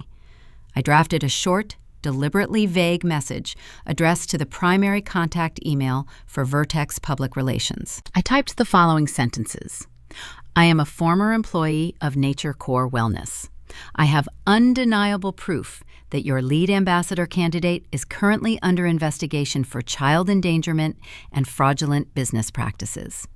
I am releasing this information to a major media outlet tomorrow morning unless we reach a financial arrangement today. I attached a single, heavily redacted page from the forged Child Protective Services report. I left just enough identifying information visible to guarantee Vertex would recognize Harper's file instantly. I hit send. The trap was permanently set. Vertex Public Relations monitored that inbox 24 hours a day. Within 10 minutes, a junior publicist would read the extortion threat. They would immediately contact Harper. The impending destruction of her $2 million contract would send her into an absolute tailspin. She would realize the original fake texts were insufficient to protect her corporate interests from a blackmailer. She would desperately log back into the Phantom Text Protocol to create a new batch of fabricated alibis to show her brand managers. I launched my network monitoring tools and waited. The silence in the basement felt thick and deeply electric. 15 minutes passed slowly, then 20 minutes. The intense anticipation chewed at the edges of my sanity. What if she was too busy screaming at her staff to check her phone? What if Jason told her to completely ignore anonymous emails? Suddenly, the network analyzer spiked violently. A massive surge of encrypted data erupted from the geographic coordinates of Harper's luxury estate. She had taken the bait. My monitor lit up, tracking the outbound signal as it raced across the local telecom nodes. I watched the digital pathway hurtle toward the Atlantic Ocean, heading straight for the flagged offshore proxy server. I smiled. The federal algorithm would catch that massive data burst immediately. But my triumph was abruptly interrupted. A loud, aggressive pounding echoed down the basement stairs. Someone was hammering on my front door. It was not the tentative knock of a delivery driver. It was the heavy, authoritative strike of someone demanding immediate entry. The winter storm was still howling outside, masking the sound of approaching vehicles. I quickly switched my primary monitor to the exterior security cameras. My blood ran completely cold. Parked in my driveway, replacing my father's luxury sedan, were two dark, unmarked sport utility vehicles. 3 men, wearing tactical winter gear and heavy body armor, stood on my front porch. The letters FBI were stamped across their chests in stark yellow lettering. The federal leap had successfully occurred, but the geographic trajectory was entirely wrong. They were not raiding Harper's compound. They were raiding my house. I stared at the security feed, paralyzed by a sudden, terrifying realization. The polymorphic malware I gave my father yesterday had connected my personal network directly to Chloe's corporate accounting servers. By tying my system to their empire to steal their financial data, I had accidentally merged our digital footprints. The federal authorities did not differentiate between the predator and the prey. To the national intelligence algorithms, we were all part of the same radioactive network generating malicious traffic. The heavy wooden door upstairs splintered with a deafening crack as they applied a steel battering ram. The conflict had just shattered every boundary I had carefully constructed. I had less than 60 seconds before armed federal agents breached the basement. I had to quickly choose between destroying my servers to protect my freedom or leaving the evidence intact and risking federal prison. The heavy tactical boots thundered down my wooden staircase, vibrating the concrete foundation of my home. I stood completely motionless, raising both empty hands high above my head to demonstrate absolute compliance. A laminated federal contractor identification badge rested securely against my chest, catching the blinding glare of their weapon-mounted flashlights. I spoke with immense clarity, identifying myself immediately as a Department of Justice freelance digital forensic analyst. The lead operative, a towering man wearing thick protective body armor, halted his aggressive advance. I instructed him calmly to look at my primary monitor, which currently displayed the active network trace. The complex visual evidence clearly proved the malicious data stream bypassed my local hardware entirely.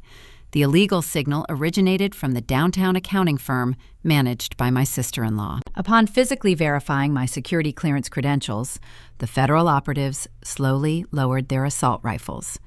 We reached a rapid tactical understanding within the freezing basement. The government agents possessed the international routing logs connecting the offshore server to Colorado, but they lacked the localized physical access necessary to secure a pristine legal conviction without alerting the global cybercrime syndicate.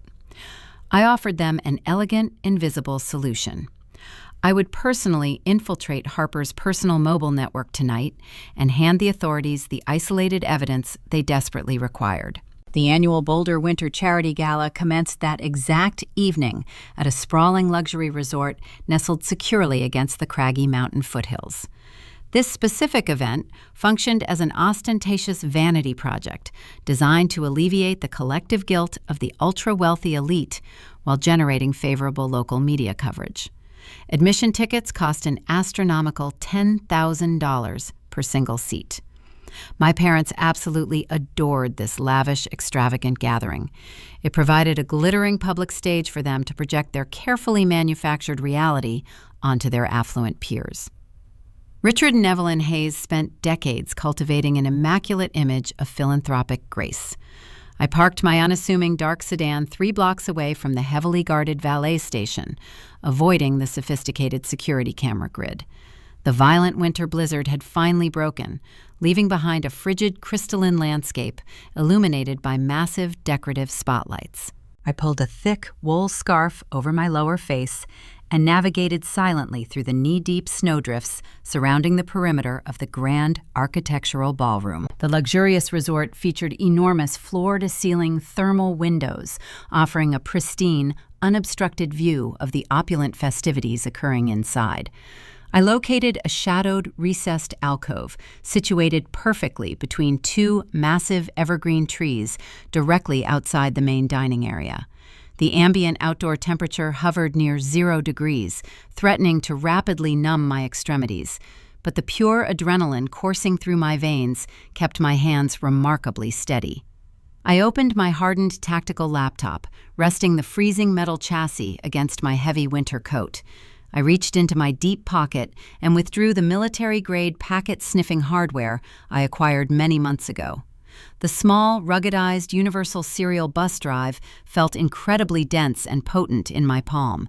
It was the exact specialized tool required to breach an unsecured local frequency without leaving a trace. I plugged the physical device into the side port of my computer, initiating the silent, automated infiltration sequence. Through the thick glass pane, I observed the grotesque social pantomime unfolding indoors. Richard and Evelyn held court near an enormous, intricate ice sculpture depicting a soaring, magnificent eagle. My mother wore a breathtaking emerald evening gown that sparkled brilliantly beneath the cascading crystal chandeliers. She held a delicate champagne flute, nodding sympathetically as a continuous circle of wealthy socialites offered their hollow condolences regarding her tragically broken family. She was actively soaking in their pity, absorbing the high society sympathy to further solidify her fabricated victim narrative. She genuinely thrived on the undivided attention. Harper stood nearby, draped in a custom silver dress, aggressively typing on her pristine mobile device. Her shoulders were rigid and unyielding. She looked incredibly tense, undoubtedly managing the disastrous psychological fallout from the anonymous extortion email I transmitted earlier that afternoon. She was desperate to keep her lucrative brand intact while the walls slowly closed around her. I activated the specialized external hardware.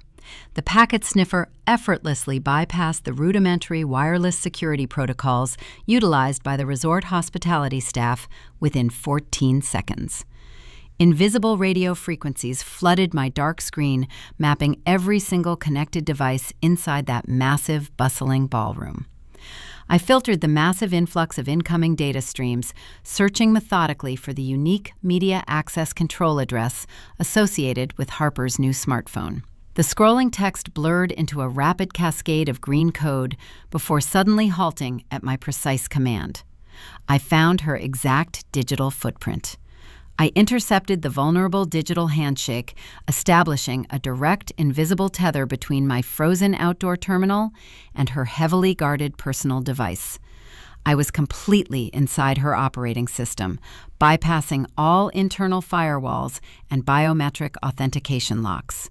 I briefly glanced upward from my glowing computer screen. Evelyn had drifted away from her adoring audience, seeking a rare moment of quiet solitude near the expansive exterior windows. She gazed out into the dark, frozen landscape, adjusting her expensive diamond necklace with a slightly trembling hand. Her eyes casually scanned the snow-covered evergreens before abruptly stopping. Our gazes locked firmly across the physical divide of the thick, transparent barrier. I did not blink. I offered no expression of anger or sorrow or betrayal. I merely presented the cold, dead stare of an apex predator observing trapped, vulnerable prey. The color completely drained from my mother's perfectly contoured face. Her flawless, carefully maintained composure shattered in a singular, devastating instant. Her trembling fingers involuntarily released their delicate grip on the crystal champagne flute. The expensive glass beverage container plummeted downward, striking the polished marble floor with immense force. It exploded into 1,000 glittering, dangerous fragments, scattering sharply over her designer evening shoes. Several wealthy guests turned their heads, reacting immediately to the sudden, sharp, disruptive noise. Evelyn ignored them entirely, remaining utterly paralyzed by the terrifying realization that her discarded daughter was standing in the very shadows she tried to ignore, waiting patiently to execute the final lethal blow. I severed our intense visual connection, returning my complete, undivided focus to the tactical laptop resting on my arms. I currently possessed unrestricted administrative privileges inside my sister's private communications network. I needed to deploy the final, irresistible bait to trigger her ultimate downfall. I crafted a highly specific, automated message designed to completely bypass her rational internal logic and trigger her deepest financial insecurities. I programmed my system to simulate a direct text communication originating from the Chief Executive Officer of Nature Core Wellness. The fabricated message contained a single, terrifying sentence stating their elite corporate legal department required immediate, unedited verification of her residential custody status before authorizing the $2 million bank transfer. The trap was flawlessly set and perfectly tailored to exploit her immense greed. But as my numb finger hovered over the final execution key, my defensive software suddenly registered a massive secondary intrusion alert. A highly sophisticated third-party entity was actively hacking into my localized connection, attempting to ruthlessly hijack the signal before I could deploy the deceptive bait.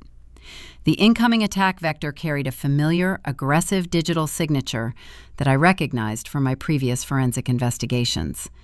I realized with a sudden jolt of pure, paralyzing panic that Chloe had deployed a devastating countermeasure from her remote downtown office. My brilliant sister-in-law had detected the anomaly in the network architecture, and she was currently utilizing an advanced tracing algorithm to pinpoint my exact physical location outside the gala. The digital battlefield had just transformed into a terrifying race against time, and if Chloe managed to sever my connection before I sent the fabricated message, the entire federal trap would collapse, leaving me exposed and completely defenseless in the freezing snow. The freezing wind tore across the courtyard as the hostile tracing program surged through my localized connection. My brilliant sister-in-law possessed formidable defensive capabilities. Chloe operated her financial security grid with ruthless precision, deploying countermeasures that threatened to pinpoint my exact physical coordinates outside the Winter Gala within seconds. I could not risk a physical confrontation with the resort security personnel or the federal agents. I slammed the metallic lid of my computer downward, instantly crushing the hardware link and severing the invisible frequency tether. The sudden darkness felt absolute. I scrambled backward, away from the enormous illuminated windows, retreating deep into the dense evergreen foliage. My boots crunched loudly against the accumulated snowdrifts, but the howling blizzard masked my desperate retreat. I reached my hidden vehicle just as two uniformed guards stepped onto the luxury patio, scanning the icy perimeter with high-powered flashlights. I slipped inside the freezing cabin and started the engine, driving away from the opulent vanity project with my pulse hammering furiously against my throat. The direct technological assault had failed spectacularly. I gripped the steering wheel, navigating the treacherous mountain roads while furiously analyzing my strategic deficit. Chloe understood data architecture intimately.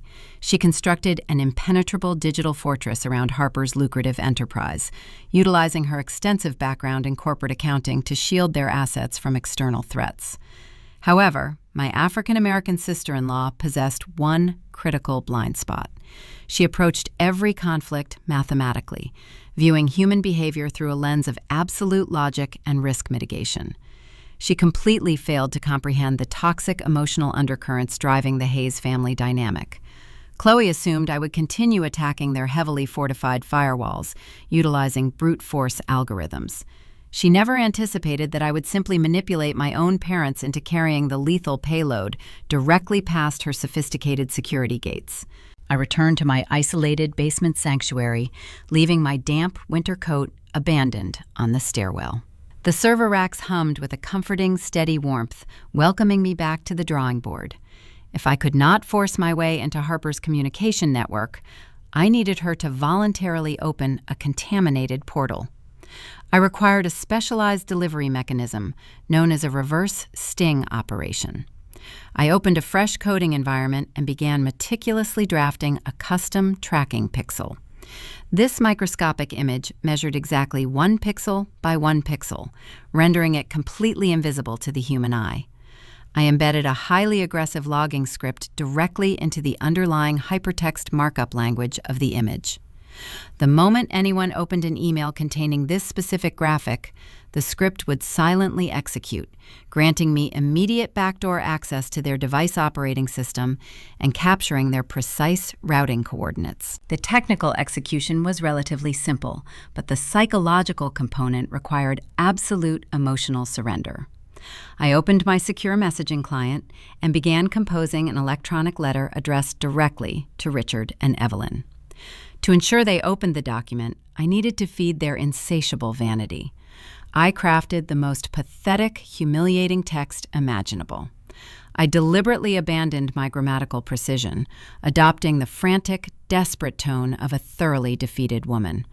I begged them for forgiveness, claiming the isolation was destroying my mental stability. I wrote that I surrendered completely to their legal demands and asked for nothing more than a single supervised hour with my 2 beautiful children. Every single keystroke felt like swallowing crushed glass. I was weaponizing my genuine maternal grief, twisting my authentic pain into a fabricated performance to satisfy their monstrous egos. I understood my parents perfectly. They thrived on absolute dominance. If I sent a threatening message, they would immediately forward the document to their legal counsel or alert Chloe's security team. But a broken, weeping surrender offered a completely different, intoxicating reward. It provided tangible proof of their ultimate victory. They would view my pathetic groveling as the ultimate validation of their cruel methodology. I pressed the transmission button, sending the contaminated package directly into my father's primary inbox. I leaned back into my ergonomic chair, staring intensely at the dark monitor, waiting for the inevitable reaction. The basement remained exceptionally quiet. The digital trap was permanently set. I anticipated their cruelty, knowing they could never resist the opportunity to gloat. Richard and Evelyn were currently holding court at the charity gala, absorbing the sympathetic attention of the Boulder elite. My father would check his device, noticing the incoming notification. He would open the message and read my desperate pleas. His chest would swell with immense pride, realizing he had successfully crushed my spirit. But he would not keep that triumph private. He would need to share the victory with the golden child, who orchestrated the entire fraudulent custody battle. He would forward my humiliating surrender to Harper, so they could mock my broken state together. 10 excruciating minutes passed in total silence. I monitored the incoming traffic logs, watching standard background processes cycle through the servers. The tension coiled tightly inside my stomach, threatening to unravel my carefully maintained composure. Perhaps I had miscalculated their immediate availability. Perhaps Evelyn convinced him to ignore my communications entirely. Then the room echoed with a sharp, sudden sound. A silent, high-pitched visual ping flashed brilliantly across my primary terminal screen. The tracking pixel had successfully deployed. I immediately ran a diagnostic trace on the activating Internet Protocol address. The location data did not originate from my father's mobile carrier. The coordinates locked perfectly onto the specific geographic network assigned to Harper's brand new smartphone inside the resort ballroom. The psychological manipulation worked flawlessly.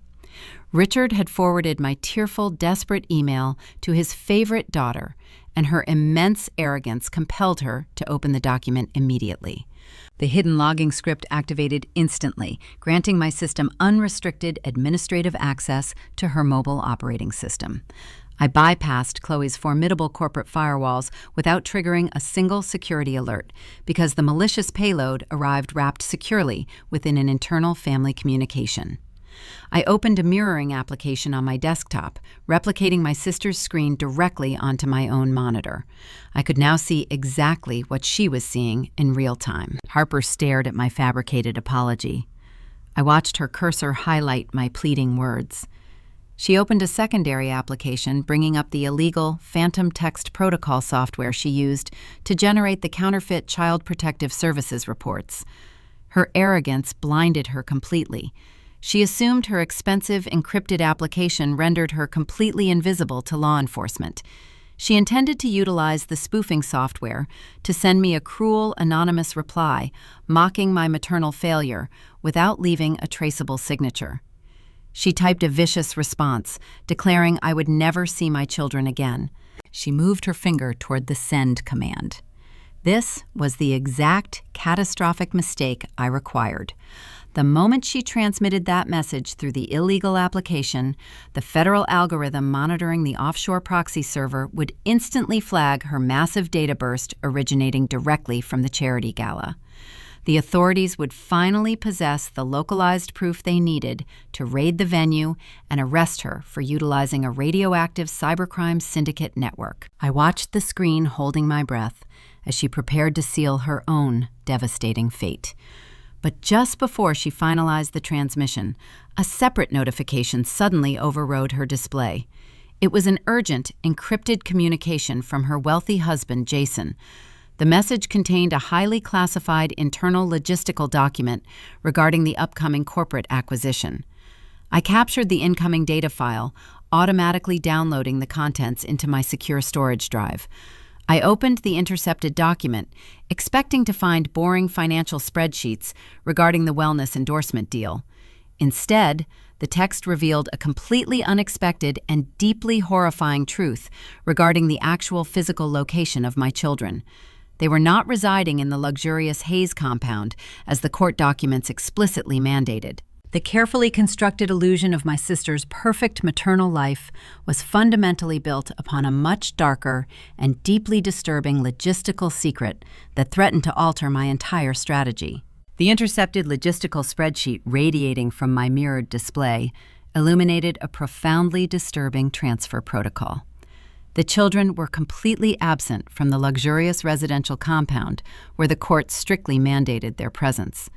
Jason had quietly routed them to a highly secluded behavioral modification academy situated deep within the rural wilderness of Montana. This specific institution catered exclusively to the problematic offspring of ultra-wealthy executives demanding astronomical tuition fees to guarantee absolute silence. My brother-in-law utilized his vast venture capital resources to facilitate this clandestine relocation because his financial firm prioritized liability mitigation far above any concept of familial affection. He viewed my kids not as vibrant human beings requiring nurture, but as volatile public relations hazards demanding immediate, indefinite quarantine. The sheer, calculated cruelty of this geographical exile struck my chest with staggering physical force. My sister treated vulnerable children like inconvenient commercial inventory, shifting them violently across state borders whenever their existence threatened to complicate her pristine corporate branding strategy. The profound revelation regarding the Montana facility instantly clarified the underlying panic currently consuming her. If the local magistrate granted my desperate request for one single hour of supervised visitation, she would face an impossible logistical dilemma. She could never physically produce the children within the county jurisdiction without exposing her unauthorized interstate transfer and completely obliterating the fragile illusion of her perfect domestic life. I watched the captured digital display intently as Harper abruptly minimized the terrifying logistical document. She returned her complete focus to my engineered surrender letter. Her manicured fingers hovered nervously over the glowing digital keyboard. She required a definitive, inescapable reason to deny my visitation request permanently. The dark, bottomless depths of her clinical narcissism suddenly provided the perfect, wicked solution. Instead of merely transmitting a cruel, mocking reply utilizing her illegal software, she consciously decided to actively weaponize my manufactured vulnerability against me. I observed her highlight the entire block of my pathetic, groveling text.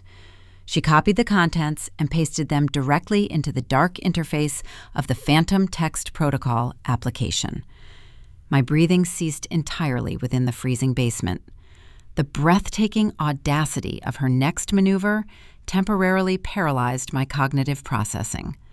Harper began methodically deleting my agonizing maternal pleas for forgiveness, substituting those genuine emotional sentences with increasingly unhinged, psychotic declarations. She was deliberately transforming my fabricated submission into a terrifying, violently unstable manifesto. In her newly forged iteration, I allegedly threatened to kidnap the children, harm the family patriarch, and burn their sprawling estate directly to the ground. She meticulously crafted the ultimate cinematic villain monologue, attributing those psychopathic threats directly to my personal email address. This exact behavior represented the defining fundamental characteristic of my highly privileged sibling. Whenever objective reality failed to align with her deeply desired script, she simply rewrote the narrative, regardless of the devastating collateral damage inflicted upon innocent lives. She genuinely believed her substantial social media following granted her absolute immunity from standard moral consequences. The invisible trap tightened exponentially around her throat. Harper saved the maliciously altered document exporting the forgery as a certified official file format. She confidently navigated her mobile browser toward the official Colorado State Judicial Electronic Filing System. This particular government portal possessed stringent, prominent warning banners explicitly detailing the severe criminal penalties associated with submitting fraudulent materials under penalty of perjury. She ignored those bold legal disclaimers completely. Her overwhelming arrogance convinced her the encrypted offshore network offered impenetrable, bulletproof invincibility. She believed she was a ghost, operating high above the archaic laws governing ordinary citizens. She initiated the file upload sequence, categorizing the forged manifesto as emergency supplemental evidence for our ongoing custody dispute. She formally requested an immediate, permanent restraining order, citing an imminent physical danger to her household. My customized tracking pixel remained secretly embedded within the core internal architecture of that heavily modified file. The exact moment her finger pressed the final blue submission button, she triggered a catastrophic, irreversible chain reaction. The data packet launched outward from her mobile device located inside the opulent Winter Charity Gala. It raced aggressively through the freezing mountain air, bouncing rapidly off local cellular communication towers before plunging violently into the massive, subterranean, global internet backbone. The signal deliberately bypassed standard domestic routing pathways, diving straight toward the flagged international proxy server located in the remote Seychelles. It passed directly through the exact digital infrastructure operated by the notorious cybercrime syndicate, acquiring their highly radioactive network fingerprint. Finally, the transmission rocketed back across the ocean, slamming directly into the highly secure government servers housing the county judicial records. A breathtaking, relentless cascade of brilliant green Internet protocol logs began pouring down my dark monitor. The sequence verified every single geographical hop with terrifying mathematical precision. The transmission receipts locked securely into place, creating an immutable, pristine forensic chain of custody. The dramatic irony reached its absolute zenith within my silent underground sanctuary. By altering an electronic communication containing my proprietary tracking code and transmitting that corrupted file across state borders, she had inadvertently manufactured her own inescapable permanent doom. She had just escalated her petty local perjury into a massive, devastating federal crime. Submitting intentionally forged documents to a government portal through an international network actively monitored by national intelligence agencies constituted severe wire fraud and felony evidence tampering. She assumed the artificial intelligence-generated spoofing application provided absolute protective cover. Instead, she had just handed the highest law enforcement entities in the entire nation a perfectly wrapped, irrefutable criminal indictment. The highly corrupt local magistrate could no longer protect her pristine lifestyle. Judge Aris held absolutely zero jurisdictional authority over federal cyber terrorism statutes. The enormous boulder had finally crushed the delicate societal illusion. My screen displayed the definitive confirmation of her fatal, irreversible mistake. The captured data presented a flawless, undeniable record of her malicious electronic activity. I finally possessed the bulletproof ammunition necessary to completely bypass the prejudiced county courts and dismantle her lucrative empire permanently. A new, extremely critical conflict emerged instantly from the glowing embers of this magnificent victory. I held the absolute nuclear launch codes, but I required the exact correct target. I could not simply stroll into a random local police precinct and hand a generic municipal detective this highly classified international intelligence. The standard city authorities completely lacked the technological clearance required to comprehend the immense magnitude of the routing logs. Furthermore, Chloe maintained deep, pervasive political connections throughout the entire municipal justice system. If I surrendered the physical drive to the wrong local official, my brilliant, sophisticated sister-in-law would intercept the evidence and completely destroy the tracking receipts before a legitimate arrest warrant ever materialized. I desperately needed an incorruptible recipient. I required an individual who already understood the devastating national context of the Seychelles proxy server. My exhausted mind raced backward, recalling the terrifying moment earlier that evening when my front door nearly splintered under the immense force of a steel battering ram. The lead tactical operative who stormed my staircase possessed a very specific designation badge pinned securely to his heavy tactical armor. He had firmly identified himself as Special Agent Harrison, the primary investigator leading the regional cybercrime task force. He was the exact federal official hunting the global ransomware syndicate. I quickly disconnected the small universal serial bus drive containing the pristine captured logs, pulling it smoothly from the side port of my computer. I sealed the critical hardware inside a sterile, static-proof envelope. I grabbed my heavy winter coat and my vehicle keys, leaving the basement servers running incredibly hot.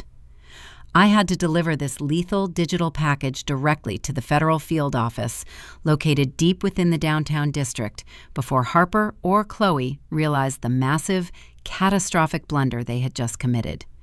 My solitary defensive crusade was rapidly transforming into a full offensive tactical assault, and the freezing blizzard outside offered the perfect chaotic cover for my final desperate journey. I initiated the comprehensive printing sequence on my heavy-duty laser machine. The mechanical device hummed vigorously, consuming thick reams of crisp white paper. Every single page sliding into the output tray represented a meticulously documented felony. 400 individual sheets eventually formed the entire forensic dossier. I organized the chaotic stack into 3 distinct waterproof binders. The physical weight of the accumulated evidence felt incredibly substantial against my exhausted palms. During my extensive previous career consulting for top-tier cybersecurity corporations, I quickly learned that tangible, physical documents commanded far more institutional respect than abstract digital files. Bureaucrats fundamentally trusted things they could hold in their own hands. I secured the massive binders inside a reinforced leather briefcase, locking the brass latches with a definitive metallic click. The ferocious blizzard continued assaulting the exterior walls of my isolated mountain home. I dragged my tired body up the wooden staircase, leaving the humming servers behind in the dark basement. Navigating the treacherous winter highway required absolutely intense, unyielding concentration. The icy asphalt stretched endlessly toward the towering Denver skyline, disappearing frequently beneath heavy drifts of white snow. My brilliant African-American sister-in-law, Chloe, had spent years constructing an impenetrable financial fortress around the family assets, utilizing her extensive corporate accounting background to shield their immense wealth from any standard civil litigation. She operated with a cold, calculating logic that completely neutralized normal legal attacks. By circumventing the municipal courts entirely, I was rendering Chloe's sophisticated defensive strategies utterly obsolete. I kept both hands firmly gripped upon the steering wheel, ignoring the frantic exhaustion burning behind my eyes. I deliberately drove right past the familiar illuminated exit for the local municipal police station. That specific jurisdiction belonged entirely to my corrupt family. Richard frequently hosted the district magistrate at his incredibly exclusive country club. My father treated the municipal justice system like a highly responsive personal concierge service, utilizing his vast fortune to purchase favorable rulings. Handing this explosive dossier to a local county detective would equate to throwing the evidence directly into a blazing incinerator. The colossal federal building dominated the surrounding urban center, projecting an aura of absolute, unyielding governmental authority. Its brutalist concrete architecture stood starkly against the gray morning clouds. I bypassed the lengthy civilian security queues outside the main entrance. I presented my specialized Department of Justice contractor credentials to the heavily armed guards stationed near the metal detectors. They verified my clearance swiftly, waving me through the secure checkpoint. Special Agent Harrison operated his elite regional task force from a highly restricted suite located on the 14th floor. My mother, Evelyn, had loudly complained about this exact prosecutor during multiple lavish charity galas over the past year. She consistently characterized him as a classless, overzealous bureaucrat who ruthlessly targeted innocent, wealthy entrepreneurs. Her arrogant disdain for his rigorous ethical standards now served as my perfect navigational compass. The busy investigative bullpen buzzed with frantic, urgent activity. Dozens of analysts typed rapidly on secure terminals, surrounded by towering stacks of legal boxes. I approached his frosted glass doorway, knocking firmly against the solid pane. Harrison immediately looked up from a chaotic wooden desk covered in grainy surveillance photographs. He recognized my face instantly from the terrifying tactical raid executed at my residence mere hours earlier. His posture stiffened, displaying visible professional caution. I did not offer any polite, emotional preamble or unnecessary greetings. I simply placed the massive leather briefcase directly onto his cluttered workspace, snapping the brass locks open. I extracted the primary binder and handed him the comprehensive executive summary report. Harrison began reading the initial paragraph detailing the specific offshore internet protocol address. His eyes widened noticeably. The seasoned veteran investigator understood the profound, devastating implications instantly. He meticulously reviewed the attached chronological logs, verifying the illegal network transmission that originated directly from the opulent resort gala. I explained exactly how my highly privileged sibling believed she possessed an untouchable divine status. However, she inadvertently utilized a highly monitored communications channel operated by a notorious international ransomware syndicate to transmit her counterfeit family court documents. The federal agent grasped the monumental strategic advantage materializing right before his eyes. The national authorities had spent 16 grueling, agonizing months attempting to penetrate that specific dark web infrastructure. Harper's catastrophic, arrogant blunder had unexpectedly created an unprecedented vulnerability within their defensive perimeter. She represented a magnificent, high-value entry point into the elusive global criminal organization. By legally seizing her electronic devices, the Bureau could potentially extract the encrypted routing keys necessary to dismantle the entire foreign syndicate. The corrupt local municipal judge was officially rendered completely powerless. His lucrative golf course alliances and wealthy country club friendships offered absolute zero protection against a verified national security threat. The United States government possessed supreme overriding jurisdiction regarding all matters involving international cyber terrorism. No amount of inherited generational wealth could purchase a pardon from this specific impending catastrophe. The Hayes family had spent decades constructing an impenetrable social kingdom built upon intimidation and financial leverage. My mother truly believed her carefully curated magazine profiles and expensive philanthropic galas elevated her above standard societal consequences. She viewed the legal system as a malleable instrument designed exclusively to punish the lower classes. But they fundamentally failed to realize that federal law enforcement did not care about their pristine public relations image or their lucrative corporate wellness endorsements. The national intelligence apparatus viewed them purely as active hostile threats to domestic security. Harrison reached for a heavy brass intake device resting near his computer keyboard. He grasped the polished wooden handle firmly, bringing the metal mechanism down hard against the top sheet of my thick forensic dossier. The loud, satisfying sound of the official federal stamp echoing sharply through the quiet office felt like a physical weight lifting off my bruised shoulders. Vivid red ink permanently marked the pristine white paper, indicating the formal commencement of an active criminal investigation.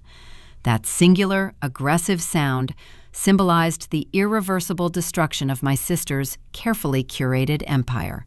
The meticulous trap I spent weeks building had finally snapped completely shut. He briefly reviewed the intercepted logistical spreadsheet detailing the secret behavioral modification facility in Montana where Jason had hidden my children.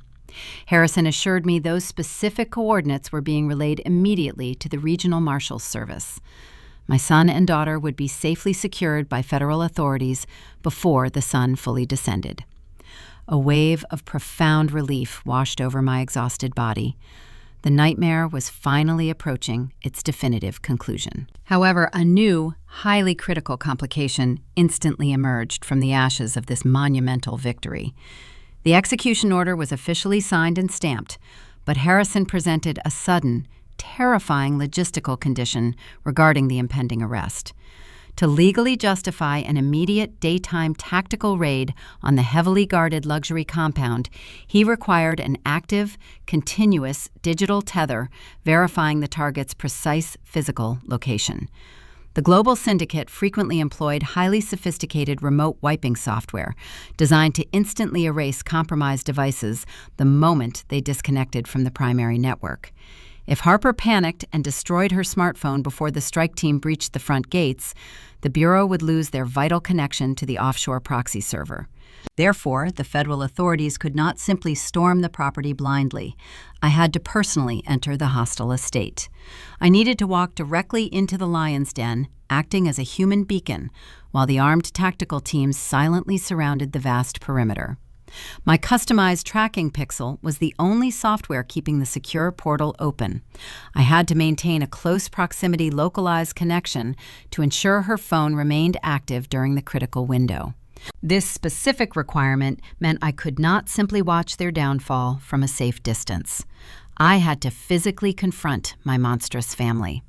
I had to stand inside my parents' lavish living room, listening to their cruel insults and enduring their absolute arrogance one final time. I had to willingly offer myself as the ultimate sacrificial bait. Chloe's sophisticated security apparatus would undoubtedly detect my physical presence the moment I crossed the threshold. My brilliant sister-in-law would recognize the localized intrusion, and she would immediately alert the others. I accepted the terrifying condition without a single moment of hesitation. I gathered my empty briefcase and turned away from the federal agent's desk. The ultimate victory required looking directly into their arrogant eyes precisely as their artificial kingdom violently collapsed. I drove my vehicle toward the sprawling residential compound, preparing to deliver the final, devastating execution personally. The morning sun finally pierced the heavy winter clouds, casting long, sharp shadows across the frozen landscape. I parked my unassuming sedan near the imposing wrought iron gates, taking a deep, grounding breath of the freezing mountain air. I checked my hidden mobile device, verifying the active connection to the tracking pixel embedded within Harper's phone. The signal pulsed with a steady, rhythmic cadence. The real battle was no longer taking place securely behind a glowing computer monitor hidden inside a dark basement. The abstract digital conflict was finally transforming into a physical, visceral confrontation. I stepped out of the car and walked toward the grand entrance, ready to face the monsters who stole my children. I adjusted my navigation system, redirecting my vehicle toward the towering downtown legal district. The mandatory final custody deposition was scheduled for 10 o'clock that exact morning. My corrupt parents retained an incredibly expensive corporate law firm, occupying the entire top floor of a massive glass skyscraper. I parked my unassuming sedan inside the subterranean concrete garage. I checked my grandmother's vintage gold watch secured tightly around my left wrist. My beloved ancestor possessed genuine grace and authentic moral fortitude, unlike the superficial monsters currently inhabiting her legacy. Wearing her antique timepiece symbolized my absolute reclamation of the true Hayes family spirit. I smoothed the lapels of my sharp-tailored charcoal suit. I was no longer playing the role of a terrified victim.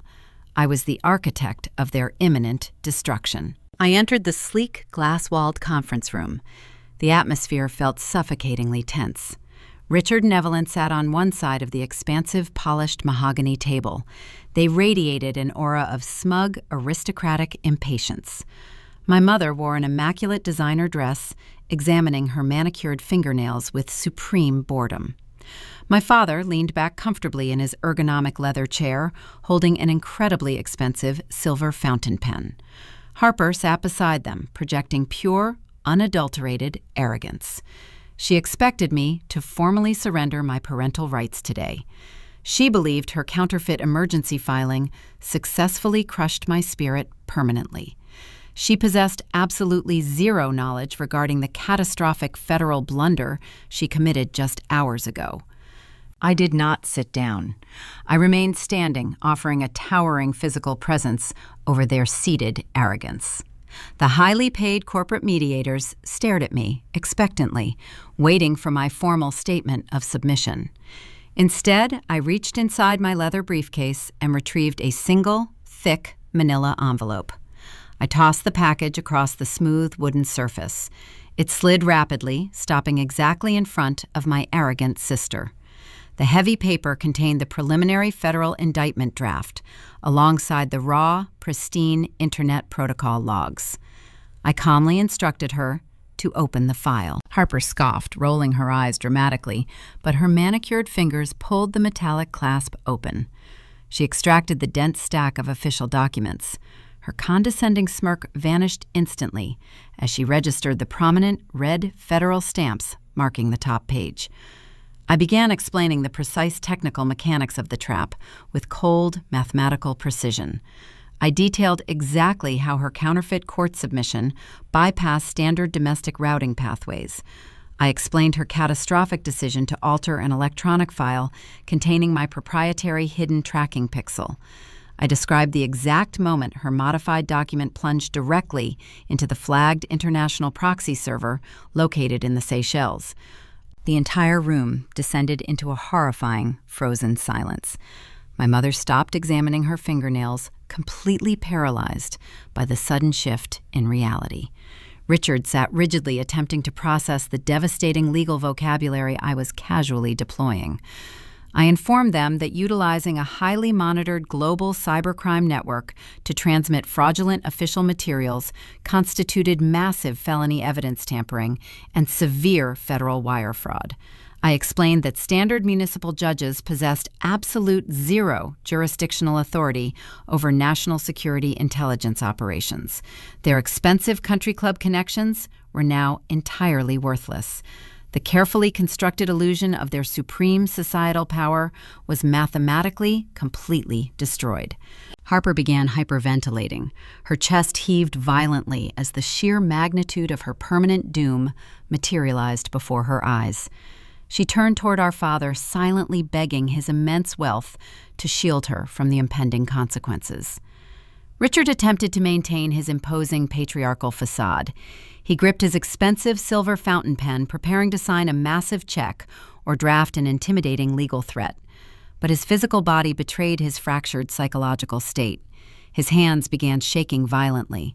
The fine tremors escalated into massive, uncontrollable spasms. He desperately tried to place the small silver cap back onto the writing instrument, but he repeatedly missed the target.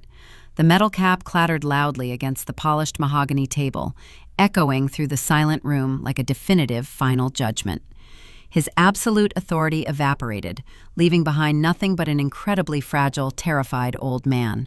I leaned closer to the table, lowering my voice into a dangerous whisper. I informed my sister that elite, armed federal marshals were currently surrounding her pristine luxury estate. I maintained the localized digital tether, allowing the tactical teams to secure her premises without triggering the remote wipe protocols. Her heavily fortified domestic kingdom was currently being dismantled by government agents searching for encrypted routing keys connected to the international ransomware syndicate. The final, devastating cost of her perfect digital illusion was her complete, unconditional loss of freedom. She would never upload another sponsored corporate wellness endorsement. She would spend decades locked inside a bleak federal penitentiary. But a new, deeply concerning complication immediately shattered the brief, triumphant atmosphere. Harper suddenly began laughing hysterically. It was a dark, chaotic sound devoid of any genuine humor. She stared at me with pure, venomous hatred gleaming in her wide eyes. She admitted that her personal freedom was definitively ruined, but she claimed absolute victory regarding my children. She gleefully declared the federal authorities would never locate the remote Montana behavioral modification facility in time. She explained that her wealthy husband, Jason, possessed an incredibly sophisticated private intelligence network monitoring all government communications. She revealed Jason received an encrypted warning regarding the impending tactical raid 15 minutes ago. He immediately initiated an extreme emergency protocol, ordering his private security contractors to relocate the children from the Montana Academy toward an unknown international destination. My brilliant sister-in-law, Chloe, had secretly established a clandestine aviation route, utilizing unregistered private aircraft to move highly sensitive corporate assets across global borders. They were currently flying my son and daughter toward a non-extradition jurisdiction, where standard federal warrants held absolutely zero legal weight. The sheer, profound evil of their contingency plan struck my core with paralyzing force. They anticipated a potential catastrophic failure, and they chose to weaponize innocent children as their ultimate insurance policy. My mother, Evelyn, suddenly smiled, displaying a chilling, grotesque satisfaction. She softly stated that if the Hayes family could not mold the children into perfect, acceptable heirs, then nobody would ever see them again. Their immense vanity demanded absolute control, even if it required permanently destroying their own grandchildren. The deposition room transformed from a site of glorious victory into a terrifying psychological slaughterhouse. I needed to intercept that unregistered private aircraft before it breached international airspace. I possess the massive technical capability to track standard commercial aviation transponders, but Chloe's clandestine route utilized dark skies protocols. I grabbed my briefcase and sprinted out of the glass-walled conference room, leaving my shattered family behind. The elevators felt agonizingly slow as I descended toward the subterranean garage. I contacted Special Agent Harrison through my secure, encrypted channel, explaining the horrifying new development. He immediately scrambled military radar tracking systems, but the Western Mountains provided massive topographical blind spots, hiding low-altitude private flights. I ignited my vehicle engine, roaring out of the concrete structure and merging aggressively into the chaotic downtown traffic. I had to completely alter my entire tactical approach. Hacking remote aviation systems required a massive stationary supercomputer array, not a vulnerable laptop bouncing inside a moving sedan. I realized the only person possessing the exact mathematical flight coordinates was Chloe herself. She operated her secure logistical terminal from a heavily fortified penthouse office located exactly 3 blocks away. I slammed my foot against the accelerator, navigating the treacherous icy streets with reckless desperation. I was no longer fighting a slow, methodical digital war. I was engaged in a violent, physical race against time. The federal authorities possessed the legal power to arrest Harper, but they lacked the immediate geographical proximity required to stop the private jet. I parked my car illegally outside the massive black skyscraper housing Chloe's corporate headquarters. I bypassed the standard security desk, utilizing a cloned radio frequency identification badge I engineered weeks ago. I entered the express elevator, ascending rapidly toward the top floor. The doors opened, revealing a dark, minimalist reception area. I bypassed the empty desks, moving swiftly toward the primary executive suite. I kicked the heavy wooden door open without any warning. Chloe sat behind an enormous array of glowing monitors, orchestrating the illegal international flight.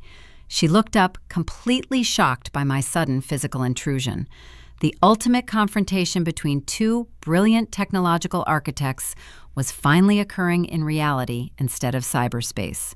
I had exactly 12 minutes to breach her impenetrable terminal and ground that aircraft before my children vanished permanently into the void. I stood inside the dark, minimalist executive suite facing my African-American sister-in-law. Chloe possessed a formidable intellect regarding complex corporate logistics, but she completely lacked any functional, emotional intuition. She stared at my sudden physical intrusion with genuine, unadulterated shock. I did not waste precious critical seconds negotiating with her suppressed humanity. I appealed directly to her cold, mathematical survival instincts instead. I slammed my cloned security badge violently onto her pristine glass desk, alongside a high-resolution digital photograph of the official federal indictment draft. I informed her that the national government currently classified the remote aviation maneuver as international child kidnapping, facilitated by a notorious global cybercrime syndicate. I explained that continuing the unauthorized flight protocol would instantly transform her highly lucrative financial firm into the primary target for a massive federal racketeering investigation. I detailed exactly how the intelligence agencies would freeze every single offshore account she managed. Her dark eyes scanned the prominent red Justice Department stamps visible on my glowing mobile display. She performed the complex risk assessment calculation within a single, terrifying, silent moment. Her fierce loyalty to her wealthy husband, Jason, ended exactly where her personal liberty was actively threatened. She rapidly typed a highly encrypted override command into her primary desktop terminal. The massive global mapping monitor mounted upon the sleek office wall updated its data instantly. The glowing red aviation icon representing the unregistered private jet abruptly altered its aggressive western trajectory across the dark screen. Chloe forcefully commanded the contracted pilots to return immediately to Colorado airspace and land securely at the designated state transit facility. I watched the sophisticated digital tracker confirm the massive course correction, ensuring my young children were safely returning toward proper legal jurisdiction. The ultimate tense technological standoff concluded with her total, unconditional surrender to superior federal authority. The intense, dramatic tension shifted rapidly from the towering corporate penthouse toward the luxurious, sprawling suburban neighborhoods. Poetic justice arrived with breathtaking, unrelenting velocity. Federal marshals executed the synchronized tactical raid upon Harper's pristine domestic compound precisely as the bright midday sun reached its absolute zenith. Heavily armed government agents swarmed the perfectly manicured lawns, shattering the tranquil artificial aesthetic of her carefully curated lifestyle forever. They systematically seized every single electronic device located inside the massive modern residence. They forcefully confiscated her expensive custom smartphones and her specialized recording equipment and her massive localized data servers. The stark physical contrast between the rugged, dark tactical gear and the immaculate, bright white wellness decor provided a deeply satisfying visual, poetic justice. The swift, aggressive confiscation severed her completely from her meticulously cultivated online kingdom. She was entirely stripped of the powerful digital armor that previously shielded her monstrous, abusive behavior from public scrutiny. Her entire, lucrative, luxurious existence relied entirely upon maintaining a flawless, rigid digital schedule. Today marked the absolute final, inflexible deadline for her massive, holistic wellness sponsorship contract. She was legally obligated to upload a highly produced, heavily edited promotional video exactly at noon. But she currently sat shivering uncontrollably inside a sterile, cold federal interrogation room, utterly powerless to fulfill her demanding corporate obligations. The ruthless, unfeeling social media algorithm did not care about her sudden legal catastrophes or her immense inherited societal privilege. The automated digital system recognized her sudden, uncharacteristic silence and immediately punished the perceived infraction without mercy. The mathematical coding buried her established online profile deep beneath millions of newer, competing creators. Her prominent corporate sponsors monitored the catastrophic sudden engagement drop and immediately triggered their strict, absolute morality clauses, dropping her lucrative endorsements instantly without any hesitation. Her previously devoted, adoring followers sensed the sudden digital weakness and immediately turned against her with terrifying speed. The very same massive audience she relentlessly manipulated for years transformed rapidly into a vicious, uncontrollable digital mob. They meticulously scrutinized her older content, uncovering minor inconsistencies and amplifying those tiny flaws into massive, career-destroying public scandals. They completely dismantled her carefully manufactured, pristine reputation before she could even arrange a preliminary basic bail hearing. Her massive social influence evaporated completely into the vast digital ether, leaving behind absolutely nothing but a hollow, utterly ruined shell. The magnificent digital empire she built upon a fragile foundation of malicious lies and stolen children collapsed perfectly under its own toxic, crushing weight. She would never recover the adoration she desperately craved. The devastating, irreversible collateral damage rapidly consumed my utterly corrupt, arrogant parents. Richard and Evelyn spent their entire privileged adult lives cultivating absolute, unbreakable social dominance within the elite, exclusive mountain community. They genuinely believed their vast generational wealth rendered them permanently immune to any potential public disgrace. But the undeniable, horrific reality of a massive, active federal cyber fraud indictment completely shattered their grand aristocratic illusion into sharp, jagged pieces. The local prestigious country club board of directors convened an immediate emergency session, voting unanimously to permanently revoke their highly exclusive membership privileges. The wealthy, powerful philanthropic organizations they previously tightly controlled formally requested their immediate permanent resignations to avoid the massive toxic public association. Their precious, seemingly flawless reputation evaporated completely overnight, transforming them into absolute, wretched pariahs within their own deeply superficial, judgmental social circles. They foolishly attempted to attend a highly prestigious charity gala that following weekend, only to find their names permanently, aggressively erased from the secure guest list. The burly physical security staff escorted them forcefully away from the grand venue, publicly humiliating them in front of the very same society they previously ruled with absolute authority. The local municipal judge, who previously gladly accepted their generous, illegal bribes, immediately recused himself from all associated pending legal proceedings, terrified of attracting any unwanted federal scrutiny toward his own chambers. A newly appointed, completely impartial magistrate thoroughly reviewed the pristine, undeniable forensic dossier I compiled and immediately voided the counterfeit emergency custody order permanently.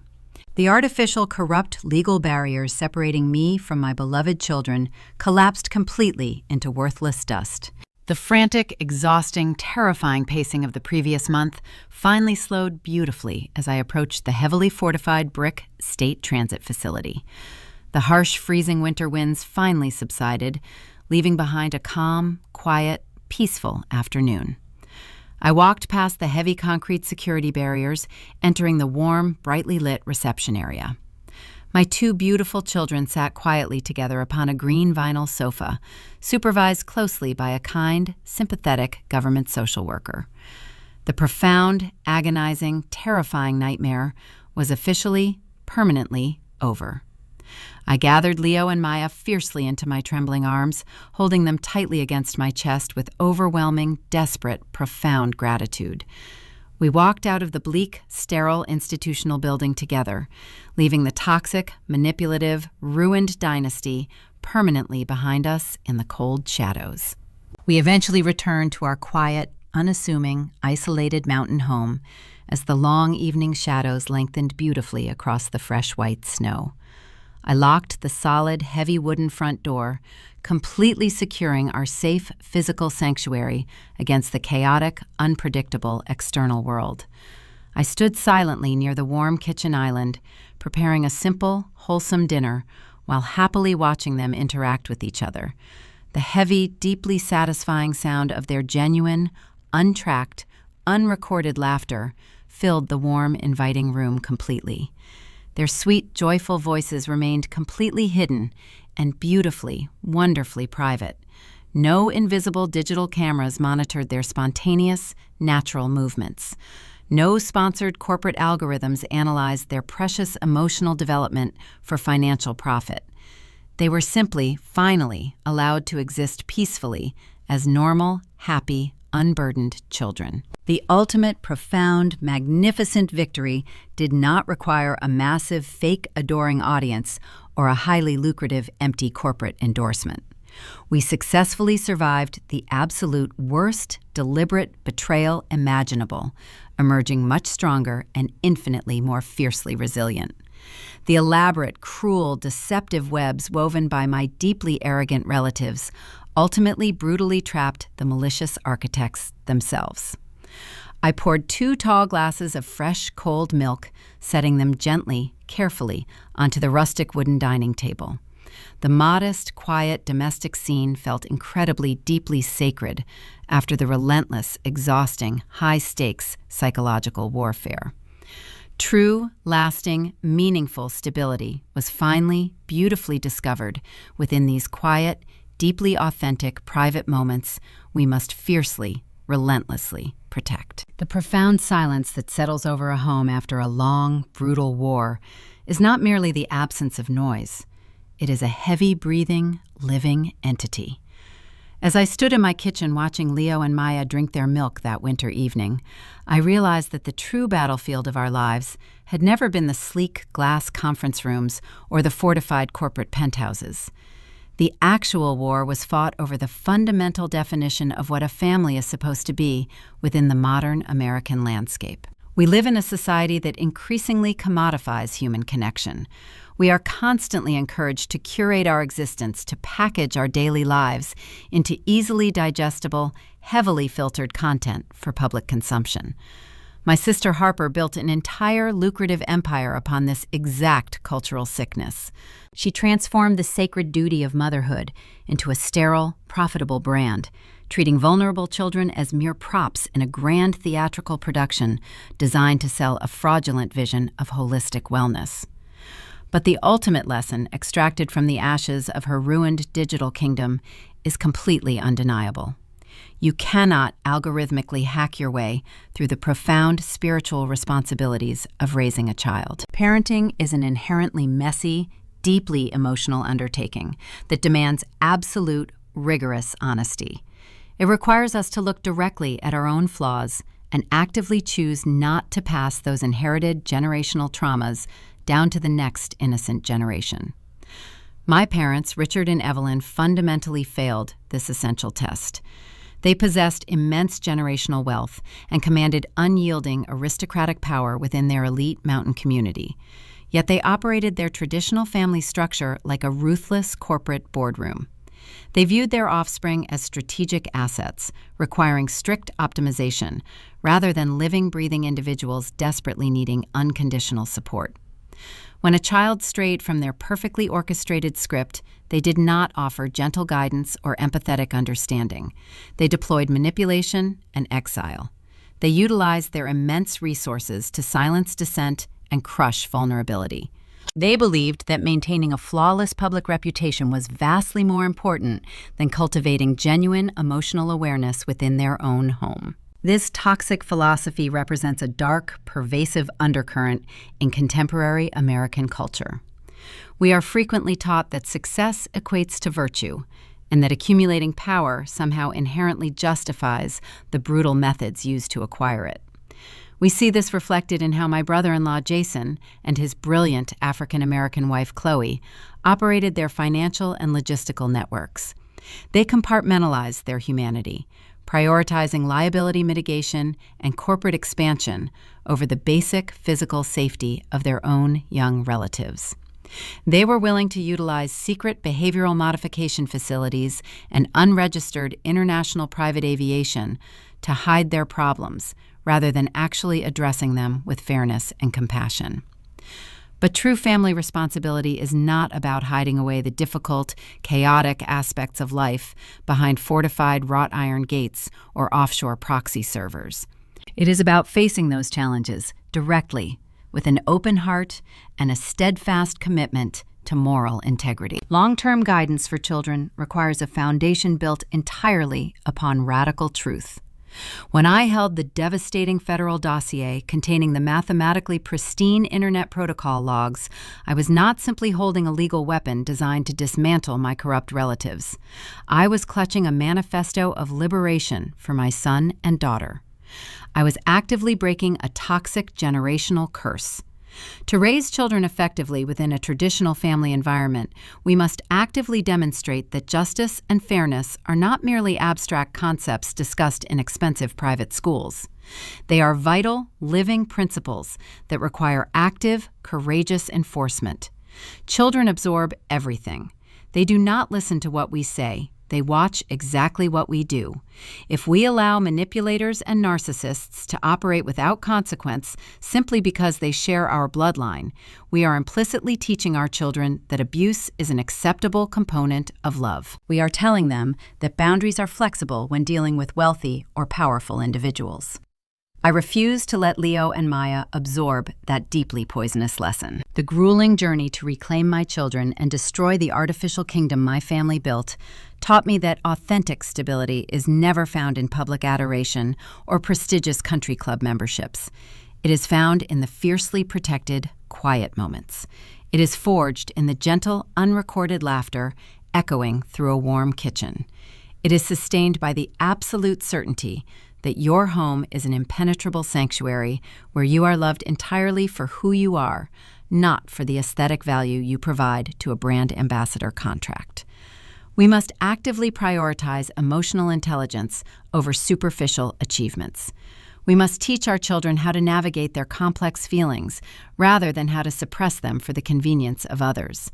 If this harrowing journey resonates with the silent battles you are currently fighting behind the closed doors of your own life, I invite you to join our growing community. We are building a space dedicated to radical authenticity and the fierce protection of our genuine selves. Follow Pana Vengeance to continue exploring these complex narratives of family betrayal, resilience, and the ultimate pursuit of justice. Share your own stories of breaking toxic cycles and reclaiming your personal peace. Together, we can completely redefine what it means to build a healthy, deeply connected family in a world that constantly demands our superficial compliance. We can learn to spot the polished illusions and actively choose the messy, beautiful truth instead. This brings me to a profound realization that completely upends the traditional wisdom we are spoon-fed from childhood. Throughout our entire lives, American society relentlessly hammers a specific, sentimental narrative into our minds. We are told that family is everything. We are instructed that blood is thicker than water and that true moral character is demonstrated through endless, unconditional forgiveness. The conventional cultural consensus demands that we must constantly strive for reconciliation, seeking common ground and healing fractured relationships with our relatives, regardless of the pain they have actively inflicted upon us. We are conditioned to believe that a broken family is fundamentally a personal failure. But sitting here in the quiet aftermath, surrounded by the beautiful, untracked laughter of my safely returned children, I have embraced a vastly different philosophy. I have realized that the relentless pursuit of familial reconciliation is often a dangerous, destructive trap designed to keep victims permanently chained to their abusers. Sometimes, the absolute highest form of love you can demonstrate as a parent is walking away forever. True healing does not always require forgiveness, and it certainly does not demand reconnection. True healing sometimes looks like a permanent, legally enforced wall. It looks like allowing the absolute destruction of your own biological dynasty to ensure the survival of your children. The most profound spiritual growth occurs not when we fix our broken families, but when we possess the immense, terrifying courage to completely abandon them. Because ultimately, the blood running through your veins is utterly meaningless if it is slowly poisoning your soul.